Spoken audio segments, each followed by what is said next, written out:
போராணிக்கும் அல்லாஹ் ஒருவனுக்கு உடைய சாந்தியும் சமாதானம் பெருமாள் ரசூலுல்லாஹி ஸல்லல்லாஹு அலைஹி வஸல்லம் மீதும் அன்னாரது குடும்பத்தார் மீதும் எல்லா நபிமார்கள் சத்திய சஹாபாக்கள் தாபீன்கள் தப தாபீன்கள் நல்லோர்கள் நாதாக்கள் நம்மவர்கள் மீதும் என்றென்றும் உண்டாவதுதான். உங்களுடைய நல்லடியார்களே,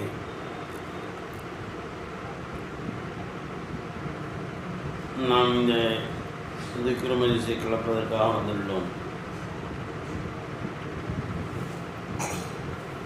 அல்லாஹ்வுடைய பெரும் கருணை இது போன்ற மஜ்லிஸுகளை அமர வைத்து தன்னை பற்றிய விஷயங்களை அல்லாஹ் நமக்கு கற்றுத்தருகின்றான். வாழ்க்கை எவ்வளவோ நாம் வீணடித்து விட்டோம். இங்கே இருக்கக்கூடிய சில மணி நேரங்களிலாவது மார்க்கத்தினுடைய விஷயங்களை கற்று உணர்ந்து அல்லாஹ்வை திக்ர் செய்து அல்லாஹ்வின் பொறுத்து தரக்கூடிய உயர்ந்த மஜ்லிஸில் இங்கே அமர்ந்திருக்கின்றோம். காலம் எப்படி எப்படி வீணாகின்றது, வீணாக நேரங்களை கழிக்கின்றோம்.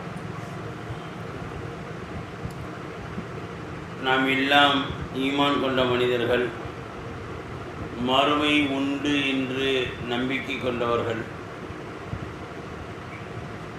அந்த மறுமையை அடைந்தே தீர்வோம், அதில் யாருக்கும் சந்தேகமில்லை. ஈமான் கொண்ட மனிதர்களுக்கு மறுமை உண்டு என்பதில் சந்தேகமில்லை. நிச்சயமாக நாளை மறுமையில் கொண்டு போய் சேர்க்கப்படுவோம். நாம் நல்லவர்களா கெட்டவர்களா என்று அங்கு அல்லாஹ்வின் நிலையிலே தீர்மானிக்கப்படும். நல்லவர்களாக இருந்தால் சொர்க்கம் செல்லுவோம், நாம் பாவிகளாக இருந்தால் நரகம் செல்லுவோம். நமக்கு தெளிவாகவே தெரிகின்றது, புரிகின்றது. மறுமை உண்டு என்ற நம்பிக்கையும் உள்ளத்திலே இருக்கின்றது. ஆனாலும் என்னவோ பாவங்கள் செய்கின்றோம், அதை விடுவதில்லை. பாவத்திலிருந்து தவிர்ந்து வாழ்வதற்குரிய வழிமுறைகளை தேடுவதில்லை. அங்கே நன்மை தட்டுக்களும், நன்மைகள் ஒரு தட்டிலும் தீமைகள் பாவங்கள் ஒரு தட்டிலும் வைத்து நெருக்கப்படும். நன்மை தட்டு கணத்தால் சொர்க்கமும், தீமையுடைய தட்டு கணத்தால் நரகம் நமக்கு தீர்ப்பளிக்கப்படும் என்று நாம் ஹதீஸின் வாயிலாக அறிகின்றோம். பாவங்கள் செய்வதை எண்ணிலடங்கா பாவங்கள் செய்கின்றோம், அதை எண்ணிக்கூட பார்ப்பதில்லை. ஆனால் நன்மைகளை எண்ணிவிடலாம். ஒரு நாளைக்கு எத்தனை நன்மைகள் செய்திருக்கும் என்று எண்ணிவிடலாம். காரணம், சொற்பமான அமல்கள் தான் நாம் செய்கின்றோம். நாம் செய்யக்கூடிய அமல்கள் சொற்பமானவை. அந்த அமல்களிலும் கூட இஹ்லாஸ் இல்லாமல் செய்வதனால் நன்மையும் இல்லாமல் போய்விடுகின்றது. அல்லாஹுக்காக இன்று இஹ்லாஸ் வந்தால் நமக்கு நன்மை கிடைக்கும்.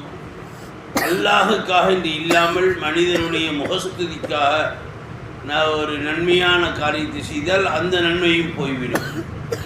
ஆக ஒரு நாளைக்கு நாம் செய்யக்கூடிய நன்மைகளை விரல் விட்டு எண்ணிவிடலாம். ஆனால் ஒரு நாளைக்கு நாம் செய்யக்கூடிய பாவங்களை அது கவுண்டிங் மிஷின் வச்சு தான் எண்ணணும். அந்தளவுக்கு பாவங்கள் நாம் துணிந்து நம்முடைய நாவின் வழியாக, கண்களின் வழியாக, காதுகளின் வழியாக, கரங்களினால், கால்களினால், நம்முடைய உடல் உறுப்புகளினால், நம்முடைய பொருள்களினால் பாவங்களை நாம் செய்கின்றோம். அது கணக்கிலடங்காத பாவங்களாகவே இருக்கின்றன. இமாம் சிராஜ் ரஹ்மத்துல்லாஹி கூறுவார்கள், அல்லாஹ் சொல்லுவதாக, நான் அடியான் மீது கோடிக்கணக்கான நிஅமத்துகளை தினந்தோறும் இறக்கி கொண்டிருக்கின்றேன். நான் அடியான் மீது தினந்தோறும் கோடிக்கணக்கான நியமத்துகளை இறக்கி கொண்டிருக்கின்றேன். ஆனால் அடியானிடத்திலிருந்து என்னை நோக்கி பாவங்கள் தானே வருகின்றன என்று அல்லாஹ் வருத்தப்படுவதாக இமாம் சிராஜ் ரஹ்மத்துல்லாஹி குறிப்பிடுகின்றார்கள். இப்போ மனிதராகிய நம்மிடத்தில் விளைவதெல்லாம் பாவங்கள் அதிகமாகும், நன்மைகள் குறைந்த எண்ணிக்கையிலும் தான் நம்முடைய வாழ்க்கையை ஓடிக்கொண்டிருக்கின்றது. இப்படியே வாழ்ந்தால் வெற்றி பெறுவோமா? ஒரு கணமாவது நாம் சிந்தித்து பார்க்க வேண்டும். வெற்றி பெறமாட்டோம் என்று சொன்னால் வெற்றி பெறுவதற்குரிய வழியாவது நாம் தேட வேண்டும் அல்லவா? வெற்றி பெறக்கூடிய வழியிலேயாவது நாம் அமல்கள் செய்து அல்லாஹ்வின் நெருக்கத்தை பெற வேண்டும் அல்லவா? அதற்குரிய வழிகள் என்னென்னு நாம் சிந்திக்க வேண்டாமா? சிந்தித்து வெற்றி பெற வேண்டாமா? மறுமை நமக்கு உறுதிதானே, அந்த மறுமையில் நாம் சென்றுதானே ஆக வேண்டும். அங்கு அல்லாஹ்விடத்தில் பதில் சொல்லித்தானே ஆக வேண்டும். அங்கே நம்முடைய அமல்கள் எல்லாம் அங்கே நிறுக்கப்படுமே. அதில் என்ன பதில் சொல்வோம்? பயம் அச்சம் இல்லை. இந்த காலத்தில் முந்தியெல்லாம் ஒரு காலம் இருந்தது, அல்லாஹுடைய பயம் அச்சம் இருந்தது. இப்போது பயம் அச்சம் என்பது அற்றுப்போய்விட்டது. தண்டிக்கப்படுவோம் என்ற உணர்வு கூட இல்லாமலே வாழ்க்கை வாழ்ந்து கொண்டிருக்கின்றோம். மறுமை ஒன்று அந்த மறுமையிலே அல்லாஹ்வின் நிலையில் நிறுத்தப்பட்டு கேள்வி கேட்கப்பட்டு தண்டிக்கப்படுவோம் என்ற எண்ணம் நமக்கு அறவே இல்லாமலே போய்விட்டது. அந்த அச்சம் இல்லாமலே போய்விட்டது. ஏன்? சக்கராத்துடைய ஹாலிலே பலர் பேர் கஷ்டப்படுவதை பார்த்திருக்கின்றோம். நமக்கு அது போன்ற ஒரு நிலை வருமே, அப்பொழுது என்ன செய்வோம் என்ற அந்த அச்சம் கூட இல்லை. கபரிலே பல பேருக்கு தண்டனை உண்டு, பாவிகளுக்கு அங்கு தண்டிக்கப்படுவார்களே, அதுபோன்ற தண்டனையும் நாம் பாவியாக இருந்தால் நாமும் தண்டிக்கப்படுவோமே என்ற அந்த அச்ச உணர்வு நம்மிடத்தில் இல்லை. ஆக உலகத்தில் வாழ்ந்து கொண்டிருக்கின்றோம், அல்லாஹ்வுடைய பயம் அச்சம் இல்லை, இறையச்சம் உள்ளத்தில் இல்லை. அல்லாஹால் பாவம் செய்தால் தண்டிக்கப்படுவோம் என்ற உணர்வு நம்மிடத்தில் இல்லை. அப்படி இல்லை என்று சொன்னால் அது எப்படி வாழ்க்கை நேரான வழியில் வாழ்க்க முடியும்? பாவம் செய்தால் தண்டிக்கப்படும் உணர்வு ஒரு மனிதனுக்கு இல்லை என்று சொன்னால் அவன் எப்படி அவனுடைய வாழ்க்கை சரியாக இருக்க முடியும், நேரான வழியாக இருக்க முடியும்? எப்பொழுது அச்ச உணர்வு இருக்குமோ அப்பொழுதுதான் அவன் பயந்து அல்லாஹ்வுடைய கட்டளைக்கு வழிபட்டு நடக்க முடியுமே ஒழிய, ஒரு மனிதனுக்கு பயமச்சம் இல்லை என்று சொன்னால் அந்த மனிதனுடைய வாழ்க்கை நேரான வழியாக இருக்காது. எத்தனையோ பெரியார்கள், நாதாக்கள், சஹாபாக்கள் எல்லாம் சிறு சிறு விஷயத்திற்கெல்லாம் அவர்கள் அஞ்சி நடுங்கினார்கள். உமர் ரலியல்லாஹு அவர்கள் தீனுக்கு வருவதற்குமாக தன்னுடைய குழந்தையை உயிரோடு புதைத்தார்கள். கடைசி அவருடைய உயிர் பிரியக்கூடிய நிலையில் கூட இறைவா என்னுடைய பாவத்தை மன்னித்தாயா என்று அவர்கள் அழுத வண்ணமாகத்தான் அவர்கள் இறப்பியதாக பார்க்கிறோம். அச்ச உணர்வு இருந்தது. நபி ஸல்லல்லாஹு அவர்கள் ஒரு சொர்க்கவாசி என்று அறிவிக்கப்பட்டவர்கள். எனக்கு பின்னால் ஒரு நபி வந்தால் அது உமராக இருக்கக்கூடும் என்று சொன்ன இந்த வார்த்தைக்கு உரியவர்களாக இருந்தார்கள். ஹலீஃபாவாக இருந்தவர்கள், இஸ்லாமிய அரசாட்சி நிறுவியவர்கள். இப்பேற்பட்டவர்களுக்கு கடைசி நேரத்தில் கூட தான் செய்த ஒரு தவறை நினைத்து அந்த தவறு மன்னிக்கப்பட்டிருக்குமா இல்லையா, நாம் ஜெயம் பெறுவோமா இல்லையா என்ற உணர்வு உள்ளத்தில் இருக்குது என்று சொன்னால் அந்த மகான்களுடைய நிலைகள் எங்கே, நம்முடைய நிலைகள் எங்கே? எத்தனை பாவங்கள் செய்திருப்போம் என்றாவது அதை நினைத்து வருத்தப்பட்டது உண்டா? கண் கலங்கி உண்டா? இல்லை உள்ளங்களில் நமக்கு அழுகை வந்தது உண்டா? எத்தனை உங்கள் உள்ளங்களை தொட்டு பாருங்கள், பாவம் செய்திருக்கின்றோமா இல்லையா? நினைத்து பாருங்கள். நாம் செய்த பாவங்கள் நிச்சயமாக ஒவ்வொரு மனிதனுக்கும் அந்த மனிதன் செய்த பாவங்கள் நிச்சயமாக அவனுக்கு தெரியும்.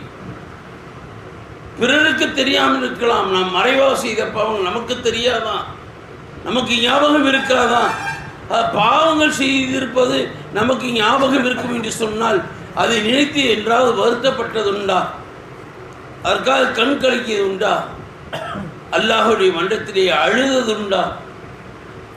அப்படிப்பட்ட நிலைகள் இல்லை என்று சொன்னால், அந்த இறையச்சம் இல்லை என்று சொன்னால், அந்த பயம் இல்லை என்று சொன்னால், அல்லாஹ்வால் தண்டிக்கப்படுவோம் என்ற அந்த உணர்வு இல்லை என்று சொன்னால் எங்கே வெற்றி பெறப் போகின்றோம்? காலம் முழுவதும் நோன்பு நோற்று தொழுது இவாதத்திலே இருந்த பெண் ஒரு பூனைக்கு சரியாக அது உணவித்து அதை கவனிக்கவில்லை என்ற காரணத்தினால் அந்த பெண் அவள் நரகவாதி என்று சொன்னால் நபி ஸல்லல்லாஹு அலைஹி வஸல்லம் சொன்னார்கள், அந்த பெண் நரகவாதி என்று சொன்னார்களே. அவ்வளவு இபாதத்து செய்தவர்கள் கூட சிறு பாவங்களின் காரணத்தினால் நரகத்துக்கு போகின்றார் சொன்னால் நாம் எத்தனை பெரும்பாவங்கள் செய்திருக்கின்றோம், எத்தனை சிறிய பாவங்கள் செய்திருக்கின்றோம். அந்த பாவங்களுடைய தண்டனையின் விளைவுகள் தான் என்ன? தண்டிக்கப்படுகின்றோம், உணர்வு வரவில்லையே. எத்தனை மூத்துகளை பார்க்கின்றோம், உணர்வு வரவில்லையே. அல்லாஹ் நோயை கொண்டு தண்டிக்கின்றான், உணர்வு வரவில்லையே. அல்லாஹ் பொருளாதாரத்தை பிடுங்கி தண்டிக்கின்றான், உணர்வு வரவில்லையே. உயிரை பிடித்து தண்டிக்கின்றான், உணர்வு வரவில்லையே. அல்லாஹ் ஒவ்வொரு தண்டனையும் பிறருக்கு கொடுக்கக்கூடிய தண்டனை எல்லாம் நாம் உணர்வு பெறுவதற்காகத்தான். முந்தைய நபிமார்கள் அவர்களும் அவர்களுடைய உம்மத்தார்களும் நபிமார்கள் செய்த சிறுத்தவர்கள் கொடுத்த தண்டனையும் அந்த சமுதாயத்தினர்கள் இந்த நபிக்கு மாற்றம் செய்ததன் காரணத்தினமாக அவர்கள் அளிக்கப்பட்ட தண்டனை எல்லாம் குர்ஆன் நமக்கு விவரித்து கூறுகின்றது. எதற்காக? உணர்வு பெறுவதற்காகத்தானே. முன்னால் உள்ள சம்பவங்களை எல்லாம் குர்ஆன் ஏன் சொல்கின்றது? நாம் உணர்வு பெறுவதற்காகத்தானே. நம்முடைய பெற்றோர்கள், நம்முடைய மூதாதையரை பற்றி எல்லாம் நம்முடைய பெற்றோர்கள் நமக்கு சொல்கின்றார்களே, எதற்கு? நாம் உணர்விட்டு திரும்பி வாழ்வதற்குத்தானே. ஞாபகமூட்டியும் கூட நாம் உணர்வு பெறவில்லை என்று சொன்னால் 1000 வருடங்களுக்கு முன்னால் இமாம் ஹஸ்ஸாலி ரஹ்மத்துல்லாஹி சொன்னார்கள், ஒரு காலம் வரும் மக்கள் எல்லாம் உலக போதையிலே மூழ்கி கிடப்பார்கள் என்று எழுதி வைத்து சென்றார்களே, அதில் பொய்யாகி விடுமா? 1000 வருடத்துக்கு முன்னால் வாழ்ந்த இமாம் ஹஸ்ஸாலி ரஹ்மத்துல்லாஹி அவர்கள் தங்களுடைய கிதாப் இஹ்யா உலுமுதீனில் எழுதி வைத்திருக்கின்றார்கள், ஒரு காலம் வரும் மக்கள் எல்லாம் உலக போதையிலே உலக பிரியத்திலே மூழ்கி கிடப்பார்கள், அல்லாஹ்வை பயமச்சம் இருக்காது என்று எழுதி வைத்தார்களே, அது இன்று நடக்கின்றதா இல்லையா? யாரையும் உள்ளத்தில் அச்சம் இல்லை, அச்சம் என்பது இல்லையே.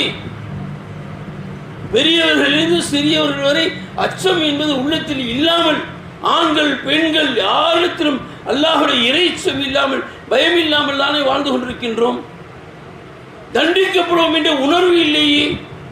அல்லாஹ் எவ்வளவு கடுமையான நோய்களை எல்லாம் கொடுத்து தண்டிக்கின்றான். நம் முன்னால் எத்தனை பேரை பார்க்கின்றோம் அவர் படும் சித்திரவதைகளை.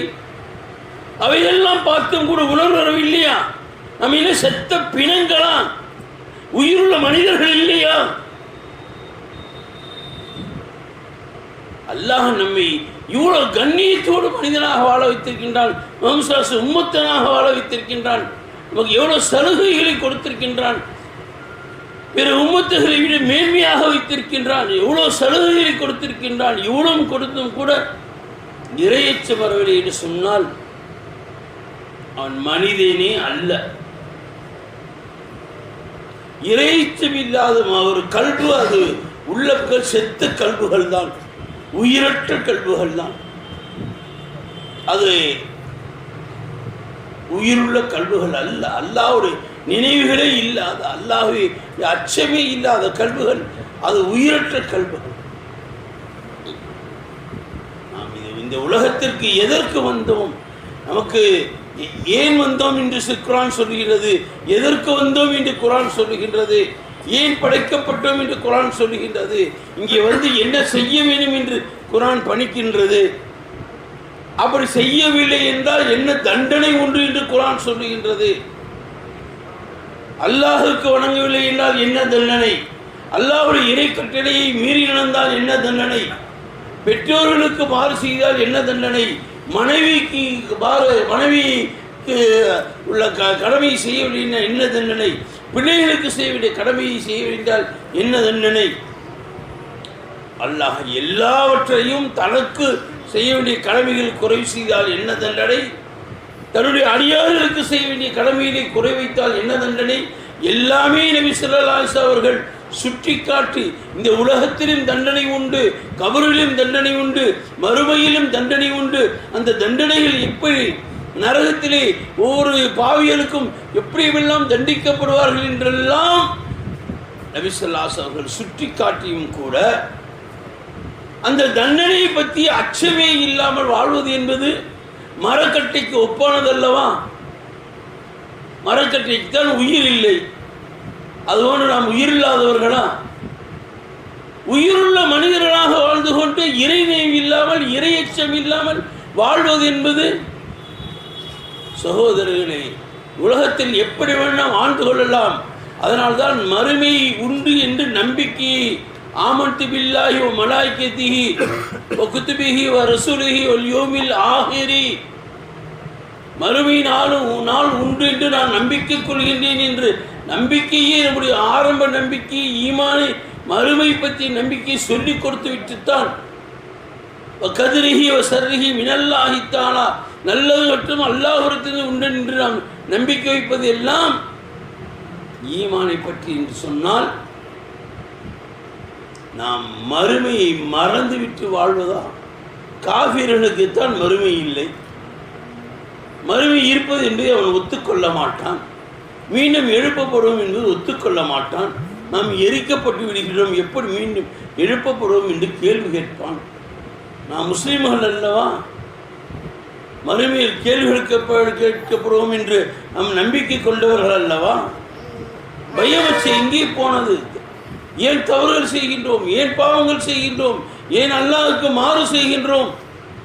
சகோதரிகளை செய்தால் நிச்சயமாக தண்டனை உண்டு.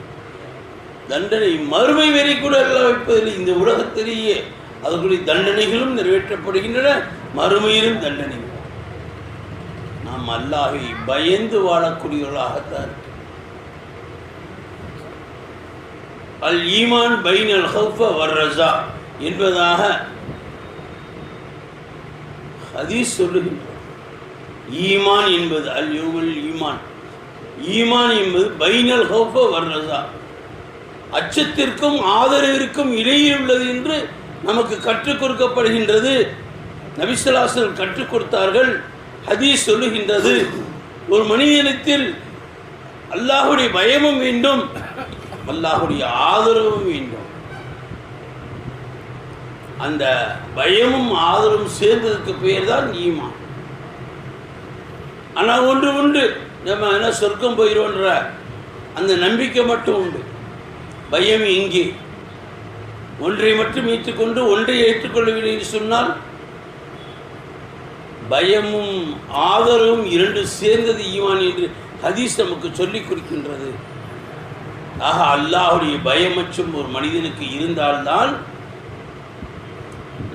நாம் தண்டிக்கப்படுவோம், பாவம் செய்தால் தண்டிக்கப்படுவோம் உணர்வு இருந்தால்தான் அல்லாஹ்வுடைய இறை கட்டளையை மதித்து நடக்க முடியும். அச்சம் இருந்தால்தான் அல்லாஹ்வுடைய கட்டளைகளை மதித்து நடக்க முடியும். அச்சம் என்பது உள்ளத்திலிருந்து எடுபட்டு விட்டால் யாருமே அல்லாஹ்வுடைய இறை கட்டளைகளை மதித்து நடக்க மாட்டார். இன்றைய காலம் அப்படித்தானே. தாடியும் தொப்பியும் இருக்கின்றது, ஜுப்பாவும் இருக்கின்றது, புர்காவும் இருக்கின்றது. ஆனால் நடப்பது அனைத்து மார்க்கத்திற்கு விரோதமான செயல்கள், அல்லாஹுக்கு மாற்றமான செயல்கள்.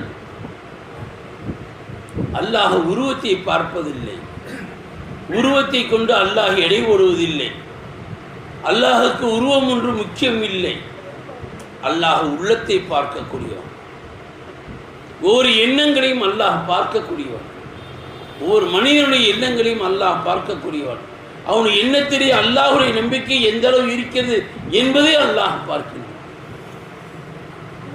எண்ணத்தை வைத்துத்தான், ஒரு மனிதனுடைய எண்ணத்தை வைத்துத்தான் அவன் ஈமான் உள்ளவனா ஈமான் அற்றவனா என்பதை அல்லாஹ் முடிவு செய்கின்றான். ஆக அல்லாஹ் நம்முடைய கல்விதான் உற்று நோக்குகின்றான், நம்முடைய நம்பிக்கையை தான் அல்லாஹ் பார்க்கின்றான், வெளி வேஷத்தை அல்ல. நம்மை போன்று மாற்றார்கள் கூட இதே போன்று நம்முடைய உடைகளை தரித்துக் கொள்கின்றார்கள், தாடிகளை வைத்துக் கொள்கின்றார்கள், ஏன் தலையை கூட தொப்பி கூட போடுகின்றார்கள். இந்துக்களிலே வடநாட்டிலே அப்படி போடுவதால் மட்டும் முஸ்லீமாகிவிட முடியுமா?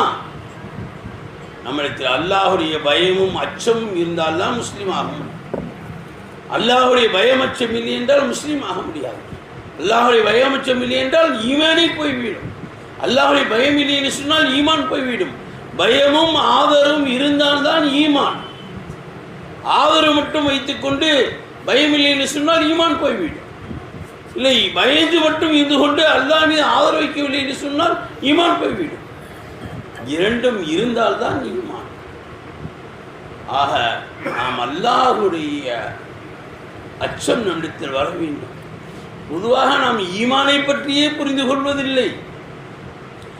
ஈமான் என்றால் என்ன என்பதை கூட நமக்கு அந்த சாதாரண அறிவு கூட இல்லை. லா இலாஹ இல்லல்லாஹ் முஹம்மது ரசூலுல்லாஹ், வணக்கத்திற்குரியவன் அல்லாஹ்வை தவிர யாரும் இல்லை, முஹம்மது ஸல்லல்லாஹு அலைஹி வஸல்லம் அல்லாஹ்வுடைய திருத்தூதர் என்று நாம் நம்பிக்கை கொள்வது, அல்லாஹ் ஒன்றென்று நம்பிக்கை கொள்வது, அல்லாஹ்வுடைய மலக்கள் மீது நம்பிக்கை கொள்வது, அல்லாஹ்வுடைய இறைவேத்து மீது நம்பிக்கை கொள்வது, அல்லாஹ்வுடைய திருத்தூதர்கள் ரசூலுல்லாஹ்வை நம்பிக்கை கொள்வது, மறுமையினாலே நம்பிக்கை கொள்வது, நல்லதும் கெட்டதும் அல்லாஹ்விலிருந்து ஏற்படுகின்ற நம்பிக்கை கொள்வது, இது எல்லாம் சேர்ந்துதான் ஈமான். இப்போ ஈமான் என்பது நமக்கு ஒன்று கிடைத்து விட்டால் எந்த மனிதனும் அல்லாஹ்வுக்கு ரசூலுக்கு மாற்றம் செய்யக்கூடாது. ஈமான் வருவதற்கு முன்னால் நீ எப்படி வேண்டால் நடந்து கொள். ஆனால் நீ ஈமானை ஏற்றுக்கொண்டால் அல்லாஹ் ரசூலுக்கு மட்டும்தான் நீ வழிபட வேண்டும். அதற்கு காரணம் இல்லை, அதற்கு கேள்வி இல்லை, அதற்கு பதில் இல்லை. ஏன் என்று கேட்பதற்கு யாருக்கு உரிமை இல்லை. ஈமான் ஏற்றுக்கொண்டால், அல்லாஹை ஏற்றுக்கொண்டால், அல்லாஹ்வுடைய ரசூலை ஏற்றுக்கொண்டால், லா இலாஹ இல்லல்லாஹ் முஹம்மது ரசூலுல்லாஹ் என்று ஈமான் கொண்டு விட்டால் எந்த ஒரு மனிதனாக இருக்கட்டும் அவன் அல்லாஹ் ரசூலுக்கு வழிபட்டே தீர வேண்டும். இங்கே கேள்வி கேட்பதுன கிடையாது. அதனால்தான் திருக்குறானிலே அல்லாஹ் ஒரு திருவசதி சொல்லுவான், அல்லாஹும் ரசூலும் ஒரு விஷயத்தை முடிவு செய்த பின் அதற்கு கருத்து சொல்வதற்கு உங்களுக்கு என்ன உரிமை இருக்கின்றது? அல்லாஹும் ரசூலும் ஒரு விஷயத்தை முடிவு செய்துவிட்ட பிறகு அதற்கு கருத்து சொல்வதற்கு உங்களுக்கு என்ன உரிமை இருக்கிறது என்று அல்லாஹ் திருக்குறான் கேட்கிறான் என்று சொன்னால் நீ பதிலை பேச. உபேத ஆர்டர், உபேத அல்லாஹ், உபேத ரசூல். அல்லாஹ்வுக்கு ரசூலுக்கு மட்டும்தான் வழிபட வேண்டும். அதற்கு பேர் தான் ஈமான். ஈமான் கொள்வதற்கு முன்னால், இஸ்லாத்துக்கு வருவதற்கு முன்னால், முஸ்லீமா ஆகுவதற்கு முன்னால் எப்படி வேணாலும் வாழ்க்கை இருக்கலாம். ஆனால் முஸ்லீமாக ஆகிவிட்டால் அல்லாஹ் மன்னித்து விடுகின்றான் சென்று போன பாவங்களை. ஆனால் நாம் எல்லாம் இயற்கையிலேயே ஒரு முஸ்லீமான தாய் தகப்பனுக்கு நாம் பிள்ளையாக பிறந்திருக்கின்றோம். அதனால தான் ஈமானுடைய அருமை தெரியவில்லை. இயற்கையிலேயே நாம் முஸ்லீமாக பிறந்தோம், இயற்கையிலேயே இஸ்லாமியனாக பிறந்தோம். அப்படி பிறந்தோம் என்று சொன்னால் வழிபடுவது மட்டும்தான் வேலை. இதில் கேள்வி கேட்பது, அதற்கு சலுகைகளை எதிர்பார்ப்பது எதுவுமே இல்லை. முஹம்மது ஸல்லல்லாஹு அலைஹி வஸல்லம் ஒரு விஷயத்தை சொன்னால் சொன்னது தான், அல்லாஹ் ஒரு விஷயத்தை சொன்னால் சொன்னது தான். அதுக்கு மறுப்பு, அதுக்கு சலுகை என்பது கிடையாது. ஈமானுக்கு வந்த பிறகு ஏற்று நடப்பது மட்டும்தான் ஒரே கொள்கை. இந்த கொள்கையில் மாற்றம் இல்லை. அல்லாஹ் ரசூலுக்கு வழிபட மட்டும்தான் நம்முடைய ஒரே கொள்கை. அதில் எந்த மாற்றம் இல்லை. அல்லாஹ் எதையெல்லாம் கட்டளையாக விதித்திருக்கின்றானோ, அல்லாஹ் எதையெல்லாம் வேணாம் என்று விலக்கலாக அல்லாஹ் ஏவி இருக்கின்றானோ, அது ஏவலை நடத்துவதும் விலக்கல்களை ஏற்று நடப்பதும் முஸ்லிமான மனிதன் மீது கடமையாகிவிட்டது. அல்லாஹ்வுடைய ஏவல்களும் விலக்குகளும் ஒரு முஸ்லீம் ஆன பிறகு, ஈமான் கொண்ட பிறகு அவனுக்கு கடமையாக்கிவிட்டது. அந்த ஏவலின் பிரகாரம் அவன் நடந்தே தீர வேண்டும், தொழுதே தீர வேண்டும், நோன்பு வைத்தே தீர வேண்டும், ஜகாத்து ஹஜ்ஜு எல்லாம் அவன் அவன் அவன் அவன் அல்லாஹ்வுடைய ஏவலின் பிரகாரம் நடந்தே செய்தியாக வேண்டும். இதெல்லாம் அல்லாஹ் விலக்கலாக வைத்திருக்கின்றான். பொய் சொல்லக்கூடாது, புறம் பேசக்கூடாது, ஷிர்க் செய்யக்கூடாது, பிதத் செய்யக்கூடாது, திருடக்கூடாது, ஜினா செய்யக்கூடாது, கொலை செய்யக்கூடாது, யார் மீதும் அவதூறு சொல்லக்கூடாது என்றெல்லாம் அல்லாஹ் எதையெல்லாம் தடுத்திருக்கின்றானோ அதை விட்டும் நாம் தூரமாகிக் கொள்ள வேண்டும். அவன்தான் முஸ்லீம், அவன்தான் மோமின்.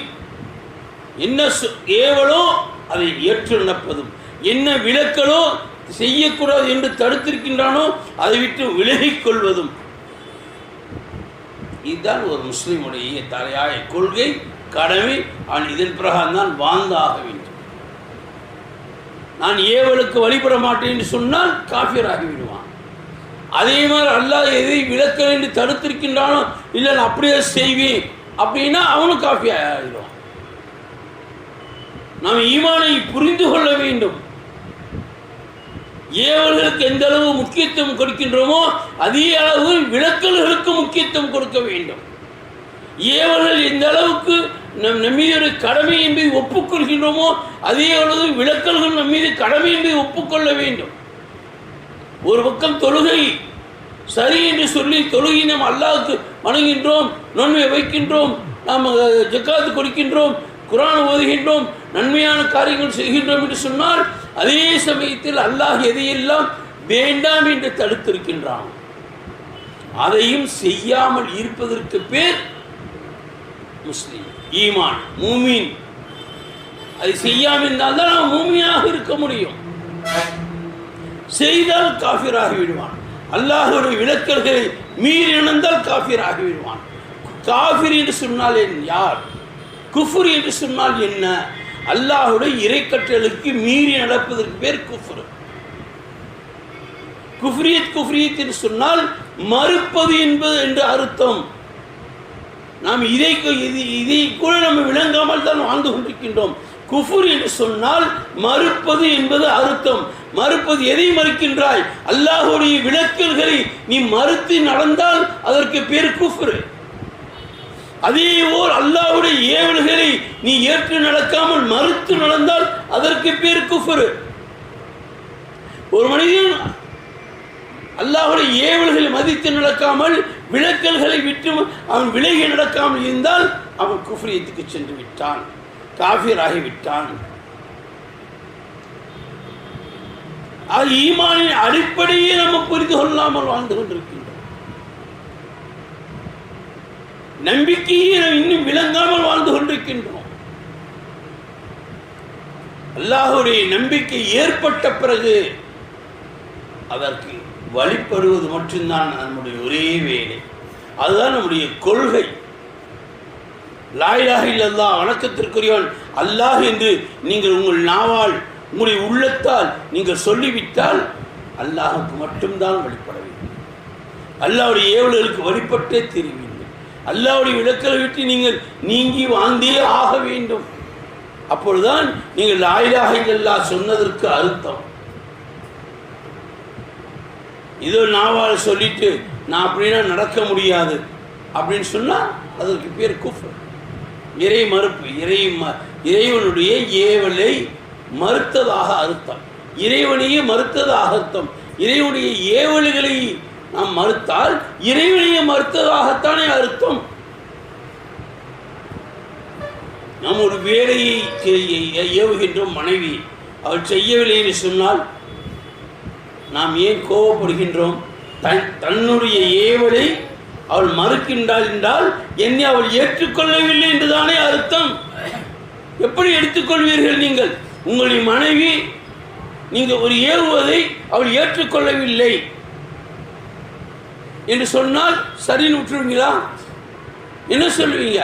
அவள் ஏற்றுக்கொள்ளவில்லை என்றால் அப்ப என்னை பிடிக்கல,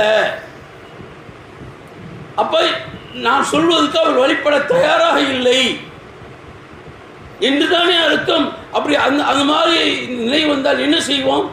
மனைவி நம்மை விட்டு விலக்கி விடுவோம். வழிபடாத மனைவியை வைத்துக் கொண்டு என்ன வாழ்வோமா? வழிபடாத பிள்ளைகளை வீட்டுக்குள்ளே வைத்துக் கொண்டு நாம் வாழ்வோமா? வழிபடுவதில் இல்லை என்று சொன்னால் பெற்ற மகனை பெற்றோர்கள் துறக்க தயாராக இருப்பார்கள். வழிபடக்கூடிய மனைவி ஒருவனுக்கு, ஒரு கணவனுக்கு இல்லை என்று சொன்னால் அந்த மனைவியை அவன் துறக்க, தலாக் கொடுக்க தயாராகி விடுவான். வழிபடுவதுதான் அந்த கணவன் மீது பிரியம் இருப்பதாக அர்த்தம். ஒரு பெண் அந்த கணவனுடைய சொல்லுக்கு வழிபட்டு நடந்தால் அந்த கணவன் மீது பிரியம் வைத்திருக்கின்றாள், அந்த கணவனை மனப்பூர்வமாக ஏற்றுக்கொண்டிருக்கின்றாள். அதுதான் அர்த்தம். ஏற்றுக்கொண்டவள் வழிபடுவாள். ஏற்றுக்கொண்ட பிள்ளை தகப்பனுக்கு வழிபடும். அது ஏற்றுக்கொண்டுதல் அல்ல, உள்ளத்தளவில் அவர்கள் ஏற்றுக்கொள்ளுதல் என்பது இருக்க வேண்டும். ஒரு மனைவி தன் கணவனை உள்ளத்தளவில் பரிபூர்ணமாக ஏற்றுக்கொண்டால் கணவனிடக்கூடிய கட்டளைகளை ஒரு மனைவி கண்டிப்பாக நிறைவேற்றுவாள். ஒரு தாயோ தகப்பனையோ ஒரு பெற்றோரை ஒரு பிள்ளை ஏற்றுக்கொண்டால், மனப்பூர்வமாக என் பெற்றோர்கள் என்னை விட எனக்கு உகந்தவர்கள் என்று ஏற்றுக்கொண்டால், அந்த பெற்றோர்கள் இருக்கக்கூடிய கட்டளைக்கு அந்த பிள்ளை வழிபட்டே தீரும். அதேபோல்தான் இறைவனை லா இலாஹ இல்லல்லாஹ் என்று ஏற்றுக்கொண்டால் நீங்கள் என்ன செய்ய வேண்டும்? வழிபட்டே தீர வேண்டும். அப்படி வழிபடவில்லை என்று சொன்னால் ஏற்றுக்கொள்ளவில்லை என்று அர்த்தம். ஞாபகத்தில் வைத்துக் கொள்ளுங்கள். நீங்கள் அந்த அல்லாஹுடைய இறைக்கட்டளுக்கு வழிபடவில்லை என்று சொன்னால் அல்லாஹை பரிபூர்ணமாக ஏற்றுக்கொள்ளவில்லை என்பதுதான் உள்ளார்ந்த அர்த்தம். வெளிப்படையில் நீங்கள் ஏற்றுக்கொள்ளும்போது உங்களுடைய உடைகள் நடைகள் இருக்கலாம். உள்ளத்தழுவி நீங்கள் ஏற்றுக்கொள்ளாதன் உண்மையான அர்த்தம். நீங்கள் ஏற்றுக்கொண்டிருந்தால் வழிபடுவீர்கள் சகோதரர்களே. அல்லாஹ் ஏற்றுக்கொண்டிருந்தால் வழிபடுவீர்கள், மாறு செய்ய மாட்டீர்கள். அல்லாஹ் ஏற்றுக்கொண்டால் அல்லாஹுடைய விலக்கலை விட்டும் நீங்கள் தூரமாகி விடுவீர்கள், மாறு செய்ய மாட்டீர்கள். நாம் மாறு செய்வதெல்லாம் பரிபூர்ணமாக உள்ளத்தளவில் அல்லாஹை ஏற்றுக்கொள்ளவில்லை.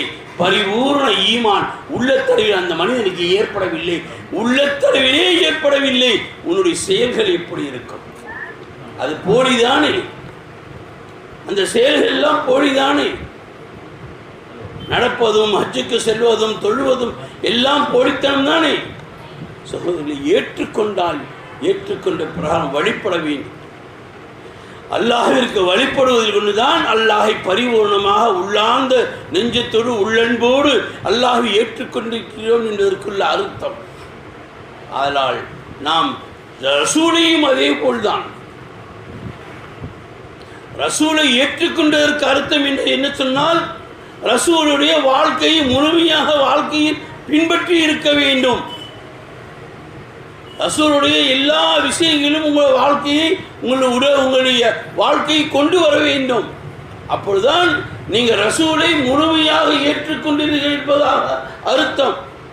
நீங்கள் ரசூலுடைய வாழ்க்கையை பின்பற்றவில்லை, முஹம்மது ஸல்லல்லாஹு அலைஹி அவர்களுடைய வாழ்க்கையை பின்பற்றவில்லை, அவருடைய சுன்னத்துகளை நீங்கள் பின்பற்றவில்லை என்று சொன்னால் அவர்களை நீங்கள் பரிபூர்ணமாக ஏற்றுக்கொள்ளவில்லை என்பதுதான் உள்ளார்ந்த அர்த்தம். அல்லாஹ் உள்ளங்களை பார்க்கின்றான், ஞாபகத்தில் வைத்துக் கொள்ளுங்கள். உங்கள் உடைகளை பார்க்கவில்லை, உங்கள் நடைகளை பார்க்கவில்லை, நீங்கள் எப்படி இருக்கின்ற பார்க்கவில்லை, உங்கள் உள்ளங்களை அல்லாஹ் பார்க்கின்றான். இந்த உள்ளங்களில் என்ன நம்பிக்கை இருக்கின்றது? உள்ளங்களில் ஏற்றுக்கொண்டு இருக்கின்றீர்களா இல்லையா? அல்லாஹ்வுடைய அன்பு உங்களுக்கு இருக்கிறதா இல்லையா? ரசூலுடைய அன்பு இருக்கிறதா இல்லையா? அந்த உள்ளத்தில் இருக்கக்கூடிய எண்ணங்களை அல்லாஹ் பார்க்கின்றான். ஆக ஈமான் என்பது உள்ளத்தளவில் இருக்க வேண்டும் சகோதரர்களே. நாவில் சொல்வது மட்டுமல்ல ஈமான். பரிபூர்ணமாக உள்ளன்போடு நாம் சொல்ல வேண்டும். அந்த உள்ளன்போடு ஏற்றுக்கொள்வதுதான் நம்முடைய வாழ்க்கையில் நடக்க வேண்டும். அதற்கு பேர் தான் ஈமான். நாவால் சொல்லி மனதால் பரிபூர்ணமாக ஏற்றுக்கொண்டதன் அடிப்படையில் வாழ்வதற்கு பேர் ஈமான். அப்படி வாழ்ந்தால் நாம் முஃமின், அப்படி வாழ்ந்தால் நாம் முஸ்லீம், அப்படி வாழ்ந்தால் இஸ்லாத்தில் இருக்கின்றோம் என்ற அர்த்தம். இதற்கு மேல் உங்களுக்கு ஈமானுக்கு விளக்கம் சொல்ல முடியாது. தெளிவாக உங்களுக்கு சொல்லிவிட்டோம். ஏற்றுக்கொண்டதற்குரிய அடையாளம் வழிபடுவதுதான். ஞாபகத்தில் வைத்துக் கொள்ளுங்கள். லா இலாஹ இல்லல்லாஹ் முஹம்மது ரசூலுல்லாஹ், வணக்கத்திற்குரிய அல்லாஹினுடைய ரப்பு அல்லாஹ் தான். முஹம்மது ஸல்லல்லாஹு அலைஹி வஸல்லம் அல்லாஹ்வுடைய ரசூல், திருத்துதர் என்று நான் ஏற்றுக்கொள்கிறேன் என்று சொன்ன அந்த கலிமா மனதால் நாம் ஏற்றுக்கொண்டிருக்க வேண்டும். அந்த ஏற்றுக்கொண்டதற்குரிய அடையாளம் நம்முடைய வாழ்க்கையில் வழிபடுதலில் இருக்க வேண்டும். வழிபட்டு நடந்தால்தான் நீங்கள் பரிபூர்ணமாக உள்ளன்போடு அந்த ஈமானை ஏற்றுக்கொண்டிருக்கின்றீர்கள் என்பதாக அர்த்தம். ஆக மாறு செய்யக்கூடாது. ஈமான் வருவதற்கு முன்னால் எப்படி வேண்டாலும் வாழ்ந்து கொள்ளுங்கள். நீங்கள் காவிராக இருந்தையோ, நீங்கள் நஸ்ரானியாகவோ, நீங்கள் யூதராகவோ எப்படி வேண்டாம் வாழ்ந்து கொள்ளுங்கள். ஆனால் ஈமானுக்கு வந்துவிட்டால் இங்கே அல்லாஹ் ரசூலுக்கு மட்டும்தான் வழிபட வேண்டும். அதனால்தான் நபி ஸல்லல்லாஹு அலைஹி கைகளை ஏற்கனவே ஈமான் கொண்ட சஹாபா பெருமக்கள் நபிஸ்லாசம் கரங்களை பற்றி அஷ்ஹது அன்னக லா இலாஹ இல்லல்லாஹ் முஹம்மது ரசூலுல்லாஹ் என்று நபிஸ்லாசோடைய கரங்களை பற்றி சொன்ன சஹாபாக்கள் பின்னால் அதே நபியுடைய கரங்களை பற்றி மீண்டும் சொன்னார்கள் கலிமாவை. மீண்டும் கலிமாவை சொன்னார்கள் சஹாபாக்கள். ஹுதைபியா உடன்படிக்கையின் போது சொன்னார்கள். இன்னும் பல பாவங்கள் மீது அவர்களுக்கு பையத் செய்யும் பொழுது கலிமாவை நபிஸ்லாசம் சொல்லிக் கொடுத்தார்கள். ஈமானை புதுப்பித்தார்கள். மீண்டும் ஈமானை சொல்ல வைத்தார்கள். தவறடித்திருப்பார்கள், அதனால் இங்கே குஃப்ரீத்தன் ஏற்பட்டிருக்குமா என்று மீண்டும் நபிஸ்லாஸ் அவர்களுக்கு கலிமாவை சொல்லிக் கொடுத்தார்கள்.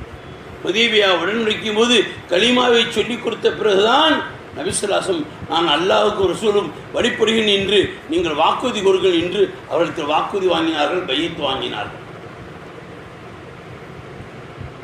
அதேதான் இப்பொழுது பையத்திலும் ஷைஹ்மாரிடத்தில் பையத்தாகும் பொழுதும் வாக்குறுதி வாங்குவதற்கு முன்னால் கலிமா சொல்லிக் கொடுக்கப்படுகிறது.